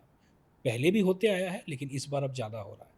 इसमें एक बहुत फेमस ऑर्गेनाइजेशन है MUFON, MUFON, बहुत से यूएफओलॉजिस्ट इसके मेंबर हैं, मैं भी मेंबर हूँ MUFON का। और अच्छा। हाँ, और MUFON जो है वो एक ग्लोबली रिकॉग्नाइज्ड है और ये यूएफओ से रिलेटेड सारी चीज़ें बातें करते रहते हैं। जब बैंगलोर में हुआ था तो मुझे याद है मेरे को भी रीच आउट किया गया था पूछने के लिए, मेरे से भी लेने के लिए, क्या ये पॉसिबल है कि ये यूएफओ हो सकता है। एंड बहुत सारे रीज़न थे। जब आपने अथॉरिटीज़ से पूछ लिया, अथॉरिटीज़ डिनाई कर रहे हैं, IAF डिनाई कर रहा है, तो फिर और सोनिक बूम क्यों होगा? क्योंकि सोनिक बूम तभी हो सकता है जब आप माक 3 क्रॉस कर रहे हैं, और या तो वो फाइटर जेट क्रॉस करेगा अगर लो लेवल फ्लाई कर रहा है, या फिर अगर यूएफओ की एंट्री है तभी होगा। क्योंकि और किसी में मुझे नहीं लगता कि और कोई भी चीज़ जो उड़ती हो, ना ये ड्रोन में पॉसिबल है, ना ये आज के मिसाइल्स में पॉसिबल है, लेकिन उस ज़माने में मिसाइल्स में माक 3 या माक 4 अचीव करना पॉसिबल नहीं था। तो फिर कहाँ से सोनिक बूम होगी? और जोधपुर तो फेमस इसलिए है क्योंकि जोधपुर में लोगों ने कंटिन्यूअसली इसे 3-4 दिन तक सुना था। तो यूएफओलॉजी जो है वो आता है पैरानॉर्मल में, और हैं बहुत से यूएफओलॉजिस्ट हैं। और इसका सबसे इंडिया में अगर आप बोलें, जैसे हमारा यूएस का एरिया 51 है, वैसे ही इंडिया में हमारा इंडो चाइना बॉर्डर है। इसमें एक कोंगला पास है जहाँ पे अरुणाचल और चाइना और इंडिया के जितने भी लोग हैं वो बताते हैं कि उन्होंने वहाँ पे उड़न तश्तरी देखी, स्पेसिफिकली रात में एक येलो कलर का लाइट, एक ऑर्ब उड़ते हुए। और सबका एक ही चीज़ बोलना है कि ज़मीन से आता है, ऐसा नहीं, एक होता है ऊपर से नीचे आना, ये ज़मीन से उठता है और ऊपर जाता है, और ये रोशनी फेंकता है फिर गायब हो जाता है। एक और फेमस है जहाँ पे किसी कर्नल ने, इंडियन आर्मी के कर्नल ने बताया था कि उन्होंने एक पिरामिड शेप का कुछ बर्फ से निकलते देखा था। अंटार्कटिका में। हाँ, अंटार्कटिका में प्लस यहाँ भी अपने इसमें हिमालय में भी। और आप अगर इसमें थोड़ा और रिसर्च करेंगी, इंडियन आर्मी ने गवर्नमेंट से परमिशन मांगी थी इस पे इन्वेस्टिगेट करने की। ओके। गवर्नमेंट ने शट कर दिया था, नहीं ऑर्डर दी। क्यों? गवर्नमेंट क्यों शट हो करी? सकता है कि गवर्नमेंट कुछ छुपा रही हो, क्योंकि ऐसे बहुत से थ्योरीज हैं, कॉन्स्पिरेसी थ्योरीज हैं कि इंडिया भी बहुत सारे रिसर्च यूएफओ या उससे रिलेटेड, एक्स्ट्रा टेरेस्ट्रियल से रिलेटेड कर रहा है। इंडिया को अगर आप देखेंगे, इंडिया का जो इसरो है वो बहुत से एक्सपेरिमेंट करता है, जिसमें हमें पता है कि हाँ, हम मार्स पे चले गए, हम सूरज की तरफ जा रहे हैं, Aditya L1 and all that. लेकिन क्या किसी को पता है कि इंडिया जो है काली बना रहा है? काली एक ऐसा गन है जो इंटर गैलेक्टिक वॉर, मतलब आपका लेज़र भेज करके आपके सैटेलाइट उड़ा सकता है। ऐसी ऐसी चीज़ें हैं, और ये डॉक्टर APJ अब्दुल कलाम के समय से चल रहा है। अगर आप इस पर थोड़ा रिसर्च करेंगी, काली वॉरफेयर या काली डिवाइस, ये एक हाई बीम प्रोटॉन जनरेटर है जो लेज़र बीम फेंकता है और आपका कोई भी सैटेलाइट हम उड़ा सकते हैं यहाँ से। तो इस तरह के रिसर्चेज, और इसके बेस कहाँ बनेंगे? इसके बेस ऐसे जगह बनेंगे जहाँ पे आप रिसर्च कर सकें अच्छे से, जहाँ कोई आता जाता ना हो। तो ऐसे जगह आपको पहाड़ों पे मिलेंगे, ऐसे जगह आपको हाई ऑल्टीट्यूड्स पे मिलेंगे। इसलिए हो सकता है, और यही कारण था कि जब इंडियन आर्मी ने परमिशन मांगी थी रिसर्च की, तो उसे बंद कर दिया गया था कि नहीं, हम नहीं देंगे। एरिया 51 में क्या होता है? ये आपका यूएस में कहा जाता है कि यूएफओ बेस है। वैसे ये है आपके यूएस एयरफोर्स का बेस, लेकिन लोग कहते हैं वही सेम चीज़, वहाँ पे कैंपिंग अलाउड नहीं है। आप जब एरिया 51 की तरफ जाते हैं तो आपको कैमो गाइज आते हैं, वो भगा देते हैं, नहीं जाने देते हैं। वहाँ पे सब जगह लिखा है कि शूट ऑन साइट, या अगर आप ट्रेसपास करोगे तो शूट कर दिया जाएगा। तो ये इतनी कॉन्स्पिरेसी थ्योरीज बनती इसलिए है क्योंकि उन्होंने अपना बेस को इस तरह रखा है ना कि हम किसी को नहीं पता है क्या है। दूसरी एक और चीज़, अगर आप एरिया 51 को गूगल पे सर्च करेंगे और उस एरिया पे सैटेलाइट का व्यू देखना चाहेंगे तो ब्लॉक्ड है, आप कंप्लीटली नहीं देख सकते हैं। ओह, तो इतनी सीक्रेसी क्यों? क्यों? इतनी सीक्रेसी क्यों? तो वहाँ पे उनका बोलना है कि यूएफओ से रिलेटेड रिसर्च, क्योंकि वहाँ भी लोगों ने उड़न तस्तरी देखी है। रूजवेल्ट का बहुत बड़ा एक आपने Correct. सुना होगा, जो एक फ्लाइंग सॉसर मिला था। इसमें भी दो है, इसमें लोगों का कहना है कि वो फ्लाइंग सॉसर एलियन का है क्योंकि वो सॉसर शेप में था। लेकिन अगर आप पुराने 1800 एंड 1700s के टाइम पे देखेंगे तो यूएस उस समय एक ऐसे जहाज पे काम कर रहा था जो उड़न तस्तरी शेप का था, सॉसर शेप का था, लेकिन वो सक्सेस नहीं हो पाया, वो उड़ता था और फट जाता था। तो कहीं ना कहीं वो है, लोगों को लगता है कि, और आई थिंक 2023 या 22 में एक मुहिम चला था कि लेट्स क्रैश एरिया 51। आपने सुना होगा बहुत फेसबुक पे सब जगह की, और बहुत से लोगों ने इस पे किया था। लिटरली यूएस आर्मी को लगाना पड़ा था कि अगर कोई घुसता है तो उनको रोकने के लिए एंड ऑल ऑफ दैट। तो कहीं ना कहीं कुछ सीक्रेसी मेंटेन कर रहे हैं। एक और पैरानॉर्मल कॉन्सेप्ट है जिसको स्टोन टेप थ्योरी बोला जाता है। ये एग्जैक्टली होता क्या है? स्टोन टेप थ्योरी, इसी से आप समझ जाते हैं, स्टोन किसी चीज़ को टेप कर रहा है, नाम में ही आंसर है। तो होता क्या है, जैसा मैंने आपको बताया, आपको किले वगैरह में ज़्यादा देखने को मिलेगा। जब आप किलों में जाती हैं तो आपको ये कभी ना कभी महसूस होता होगा कि यहाँ लड़ाई हुई होगी, यहाँ कुछ हुआ होगा, आपको एक सेंस होता होगा कि यहाँ कुछ हुआ है। ये जो इतने किले होते हैं या जहाँ पे जो इंसिडेंट होता है, वहाँ की जो दीवारें होती हैं, वहाँ का जो फ्लोर सीलिंग होता है, वो उन चीज़ों को ऑब्जॉर्व करता है, उस एनर्जी को। और जब आप वापस जाती हैं तो वो आपको दिखाता है अलग अलग तरीके से, या तो आप महसूस करती हैं, सुनती हैं आवाज़ें, या देखती हैं। ऐसा बहुत सा स्टोरी है। अमिटीविले का स्टोरी है जहाँ पे घर के अंदर गोलियाँ चलती हैं, लोग मरते हैं, फिर उस घर को सेल पे डाला जाता है। सेल तो नहीं होता है, लेकिन उस घर में नए टेनेंट्स आते हैं कुछ साल बाद, और जब वो टेनेंट्स आते हैं तो वही चीज़ देखना शुरू करते हैं जो उस घर में हुआ था, और फाइनली आप बिलीव नहीं करेंगे, उनके साथ भी वही होता है। उनका भी जो घर का जो मेन हेड होता है वो गन उठाता है, वो कहता है कि वो पोजेस था और वो गोली शाइनिंग, द शाइनिंग, आपने मूवी देखी है? जी हाँ। है ना? तो जैक एमिटी निकोलसन। विले जो है वो एक्चुअल उसका है, Ah. उसके ऊपर ये बेस्ड है। तो ये होता है आपका, कहीं का भी है ये, ऐसा नहीं है कि सिर्फ किलों में होता है। आज इस घर में भी जहाँ हम बैठ के ये कर रहे हैं, अगर आज इस घर में कुछ होता है, कहीं हत्या होती है, कुछ होता है, आप जब उस घर में दोबारा आएंगे, कितना भी आप साफ़ कर लीजिए, क्लेंस कर लीजिए, रिचुअल्स कर लीजिए, कहीं ना कहीं उन दीवारों में वो चीज़ें रहती हैं। सेलुलर जेल, काला पानी, जो भी यातनाएं हुई हमारे लोगों के साथ वहाँ पे, आज भी आप जब सेलुलर जेल घूमने जाती हैं आपको फीलिंग्स आती है, आपको नेगेटिविटी लगती है, आपको लगेगा जैसे आप वो लोगों को लटकते हुए देख सकती है कॉर्नर ऑफ द आई से कि अभी कोई लटका, लेकिन आप उधर देखेंगी तो रस्सी वैसे का वैसे ही है। सेल्युलर जेल हॉन्टेड है? हाँ जी, अच्छा। हाँ। जितने भी ऐसे प्लेसेस हैं जहाँ पे मैं इसको मर्डर ही बोलूँगा, मास मर्डर हुआ है, मास किलिंग हुई है, सारे प्लेसेस हॉन्टेड होते हैं। क्योंकि वहाँ पे हम जब एक आत्मा की बात करते हैं तो हम बोलते हैं ठीक है वो डिवाइस पे आके आपको कुछ रिस्पॉन्स दिखा सकती है, लेकिन इमेजिन कीजिए हज़ारों की तादाद में अगर वहाँ पे सोल्स हैं जिनकी अनटाइमली डेथ है, तो वो आपको कितना हाइटेंड एनर्जी दिखा पाएंगे। आप सोचिए, अपना अहमदाबाद एयरप्लेन क्रैश के साइट पे चले जाइए, आज देखिए लोग कर रहे हैं, भले ही वो हॉस्टल का वो एरिया बंद है, वो रोड क्लोज्ड है, लेकिन आज भी लोग जाते हैं रात में, बोलते हैं हमें महसूस हो रहा है, हमें दिख रहा है, लोग अपने मोबाइल पे रिकॉर्ड करने की कोशिश करते हैं, कुछ तो पैरानॉर्मल इन्वेस्टिगेटर बन के जाते हैं कि चलो देखते हैं डिवाइस पे क्या आ रहा है, आती है रीडिंग। तो ये सारे ऐसे जगह जो हैं वो हॉन्टेड हैं और आपको एनर्जीज मिलेंगी। इसलिए जो सेकेंड हैंड होम्स लेना एक्चुअली अच्छी बात नहीं होती ना, जो रीसेल होम्स। हाँ, और सेकेंड हैंड होम्स में भी आप देखेंगे कहा जाता है बार बार कि आप हिस्ट्री जरूर पता कीजिए। हाँ, ये फॉरेन में मैंडेटरी है, इंडिया में तो लोग ठीक है सेकेंड हैंड होम है ले लिया, गृह प्रवेश किया, घुस गए। करेक्ट। फॉरेन में आप कभी फॉरेन किसी का भी यूएस का आप निकाल के देखिए, उसमें लिखा रहता है कि अगर कोई इंसिडेंट हुआ आपको रिपोर्ट करना है, कि इस घर में मर्डर हुआ था, इस घर में फायरिंग हुई थी, आर्सेनल हुआ था, जला था, इस घर में आग लगी थी, आपको वो रिपोर्ट करना होता है, उसके बाद ही वो सेल पे जाती है। अगर आप वो छिपाते हैं तो आप पे केस होगा। अच्छा, मैंने तो शायद से आपको पिछले पॉडकास्ट में बताया था नहीं, मेरे फादर के साथ जो एपिसोड हुआ था केरला वाली, राइट? केरला वाली, मैं दोबारा से बता हाँ। देती हूँ, व्यूअर्स को हमने हटा दिया था उसमें से, कि नई फिएट कार मेरे फादर ले रहे थे। तो एक दिन ट्रायल के लिए उन्होंने गाड़ी ली, और उस रात को जो गार्ड था वो आता है एक और किसी और को साथ में लेते हुए, जो मलयालम में बात करता है, और वो गार्ड ट्रांसलेट करता है कि ये तो बहुत मतलब हकपकाया हुआ है और ये ऑलमोस्ट रो रहा है। तो वो ट्रांसलेट करके ये बोलता है कि उसने वहाँ रोने की आवाज़ और खून खून देखा गाड़ी के अंदर, फिएट कार के अंदर। तो अगले दिन मेरे फादर जाते हैं पूछने के लिए ओनर से कि ये सब ये फिनोमेना हुआ है, तो इसका स्टोरी क्या है, बैक स्टोरी क्या है। तो बोला कुछ हफ्ते पहले इसमें एक एक्सीडेंट हुआ था। तो कहने का मतलब है वो एक रियलिस्टिक, और मेरे फादर तो एक मिलिट्री, एक Correct. एक naval x Indian naval officer है। तो मतलब रहे हैं ऐसी चीज़ें कि जो जैसे आपने कहा कि वो कैसी एनर्जी, और कई बार हम जब कहीं जगहों में जाते हैं हम कहते हैं ना इसकी वाइब अच्छी है, हाँ। पॉजिटिव है, नेगेटिव है, या जी। मुझे हैवीनेस। जैसे मुझे याद है मैं शमशान घाट जाना पसंद करती हूँ साधना करने के लिए। तो मुझे याद है मैं हरिश्चंद्र घाट गई थी बनारस में, और जब मैं आंखें बंद कर रही थी, मैं एक तो ओनली लड़की थी वहाँ, सब लड़के थे, अपनी डॉक्यूमेंट्रीज वगैरह वो जी, जी। शूट करते हैं।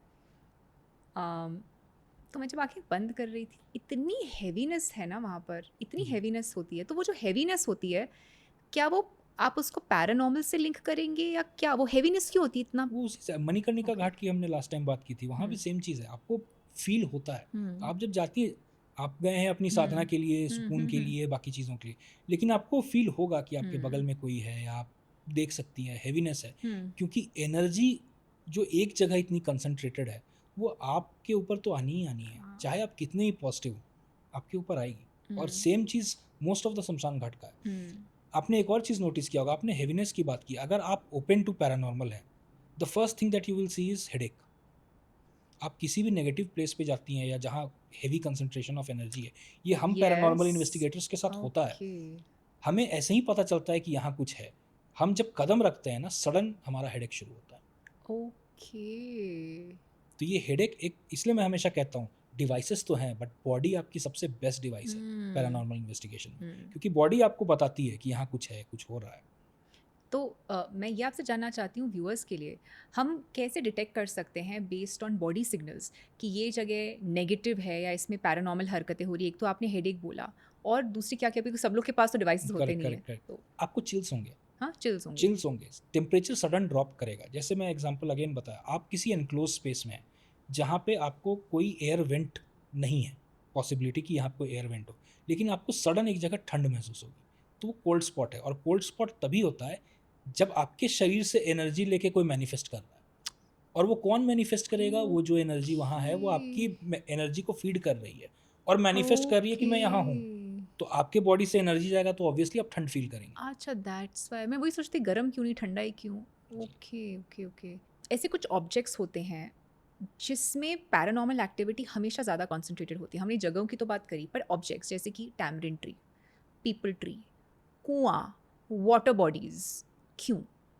जितने भी वाटर बॉडीज़ हैं वो ईएमएफ ज़्यादा सोखते हैं। इसीलिए एक और चीज़ जो पैरानॉर्मल इन्वेस्टिगेटर करते हैं वो ये करते हैं कि जब वो जा रहे हैं तो वाटर सोर्सेज पहले खोजते हैं कि अगर मुझे रीडिंग आ रही है तो ऐसा तो नहीं कि वाटर सोर्स है, क्योंकि आज मैं नदी के बगल में खड़ा होकर अगर अपनी डिवाइस ऑन करूँ तो वो मुझे हमेशा नॉर्मल से थोड़ा ज़्यादा दिखाएगा, लेकिन अगर मैं ऐसे जगह करूँ जहाँ कोई वाटर सोर्स नहीं है तो वो नॉर्मल दिखाएगा। तो हम ये माइनस करते हैं कि अच्छा हमारा नॉर्मल जो है वो नॉर्मल नहीं है, यहाँ वाटर बॉडी है तो ये हमारा नॉर्मल है, करेक्ट। तो हम वो देखते हैं, तो वाटर बॉडीज़ हमेशा कॉन्सेंट्रेट करती हैं ईएमएफ को। सिमिलरली जहाँ हम पीपल पेड़ और, तो हमारे धर्मों में बताया गया है कि इन सब पेड़ों का क्या महत्व है, नहीं है। कहते हैं कि जितनी नकारात्मक ऊर्जा है इन्हीं पेड़ों पे जाके बैठती है। इसीलिए कहा जाता है कि आप शाम में या रात में इमली के पेड़ के पास ना जाएं, पीपल पेड़ के नीचे ना जाएं, क्योंकि आपको भूत पकड़ लेगा, क्योंकि नकारात्मक ऊर्जा उसी पे जाके बैठती है। ऐसा कहा जाता है जो हमारे ग्रंथों में बताया गया है। लेकिन साइंटिफिकली ये इसका एक दूसरा रीज़न है। ऑक्सीजन कम होता है। हाँ, इन पेड़ों में रात में CO2 ज़्यादा निकलता है, ऑक्सीजन नहीं निकलता है। ऑक्सीजन ये दिन में देते हैं, रात के टाइम पे इनसे CO2 ही रिलीज होता है। इसलिए अगर आप उसके नीचे जाएंगे तो आप हेलुसिनेट करेंगे। आप इमली के पेड़ के नीचे जाएंगे तो आपको लगेगा कोई भूत प्रेत है, क्योंकि वो है नहीं। CO2 के वजह से आप हेलुसिनेट कर रहे हो। आप पीपल पेड़ के नीचे जाएंगे तो CO2 की वजह से आप हेलुसिनेट कर रहे हो। ये साइंस का एक्सप्लेनेशन है। लेकिन हमारे ग्रंथों के हिसाब से, पैरासाइकोलॉजी के हिसाब से, नेगेटिविटी इन पेड़ों से ज़्यादा लैच होती है, इसीलिए आपको भूत प्रेत वहाँ दिखते हैं। Okay doctor Rahul Kumar, it's been such a pleasure. बहुत मज़ा आता है। मुझे लगता है यही टाइम कैप्सूल होता है। एवरी टाइम जब मैं आपसे बात करती हूँ पता ही नहीं चलता टाइम कहाँ चले जाता है। I enter a trance. बहुत मज़ा आया। आप एक वेल्थ है नॉलेज के। एंड आई थिंक ऐसे पॉडकास्ट्स का उद्देश्य ये होता है कि लोग क्योंकि मैं बहुत बड़ी स्केप्टिक हूँ, जी। पर मैं ऑल्सो बहुत स्पिरिचुअल हूँ, और मैं खुद जो जब तक मैं विश्वास नहीं कर लेती तब तक I don't believe anything. But I also believe that science उतना पहुंचा नहीं है।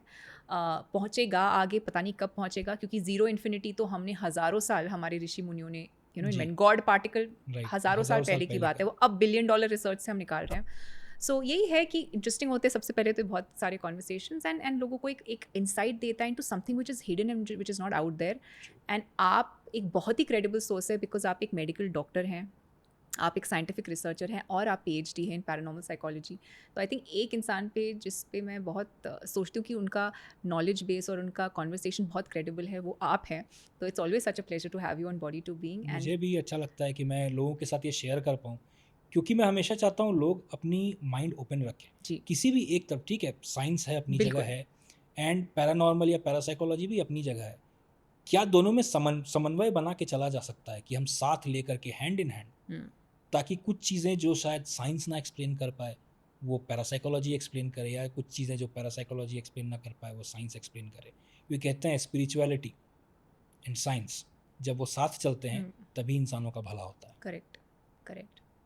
सो thank you so much and all the strength to you, क्योंकि आपने जैसे कहा कि मैं पैशन के लिए करता हूँ, there is money driving engine नहीं है।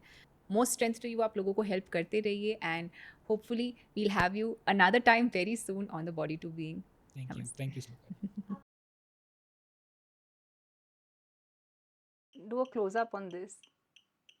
सर ये क्या है, यहाँ 3 आ रहे हैं, ये 4 भी जा रहा है। जिन लोगों को नहीं पता है उन्हें लगेगा कि यहाँ भूत है, बट ऐसा नहीं है। घर में जो एक ऐसा कॉर्नर होता है जहाँ हम सारे कबाड़ डंप करते हैं, वहाँ पे क्या होता है, कुछ समय बाद ना स्टैग्नेशन शुरू हो जाता है एनर्जी का, और जब ये स्टैग्नेंट एनर्जी होती है तो वो हमारे EMF पे कैप्चर होती है। लेकिन ये स्टैग्नेशन बहुत ज़्यादा समय तक नहीं होनी चाहिए, क्योंकि यही स्टैग्नेंट एनर्जी नेगेटिव एनर्जी को अट्रैक्ट करती है। और कल को अगर ये एरिया आपने नहीं साफ़ किया और ये घर वहाँ बहुत पर समय से बंद है तो हो सकता है शायद ये प्लेस भी हॉन्टेड हो जाए। ओके अब मैं यहाँ बाहर से करी हूँ, ये भी look at this 3 it's going to be wow okay very nice bottom mana jangan sih paling lihat jangka foto हाँ right right हाँ पानी देखते हैं भाई कहाँ तो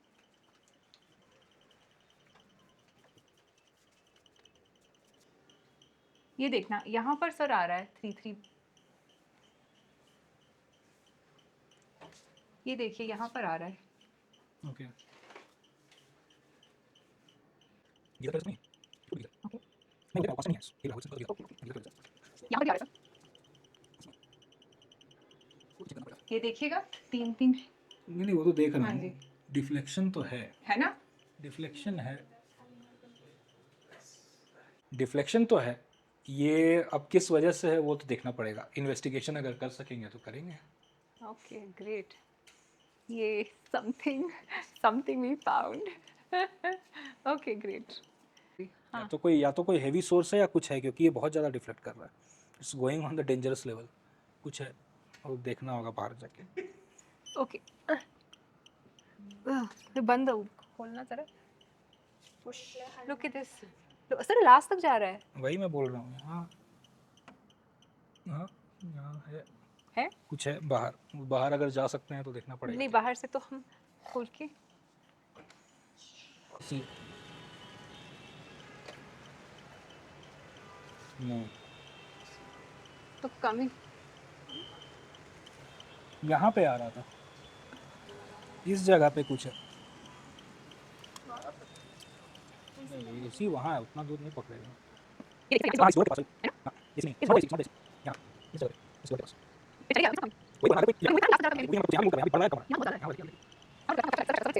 कमरा। देखिए चला गया, इट्स नॉट देयर, हाँ, इट्स नॉट देयर, यहाँ से मूव कर गया। This means there is a moving, जो भी एनर्जी है, एंटिटी तो नहीं बोलूंगा बट एनर्जी, मूविंग एनर्जी है, and moving energy could be, एकदम चले गया यार। ओ God, this is super. Moving energy है, and moving energy can not be an electrical energy. My God, is amazing. Come here, see here, it's here now. अगर वो मतलब उस type वाली एनर्जी है, स्पिरिट होस्ट वाली, तो वो मूव करती है, वो एक जगह नहीं रहती है। अभी आएगी, अभी चली जाएगी। 8.9 आई गॉट 8.9, हैवी है, चला गया। यहाँ कुछ है, इस बालकनी में कुछ है, ये फ्लक्चुएट कर रहा है, 1.2 8.9, यहाँ कुछ है, this place has something. Super. In case you'd like to be a part of our online and in-person yoga, diet and spiritual programs, you can join our WhatsApp group below where we post all our upcoming programs and give free tips on health, diet and lifestyle.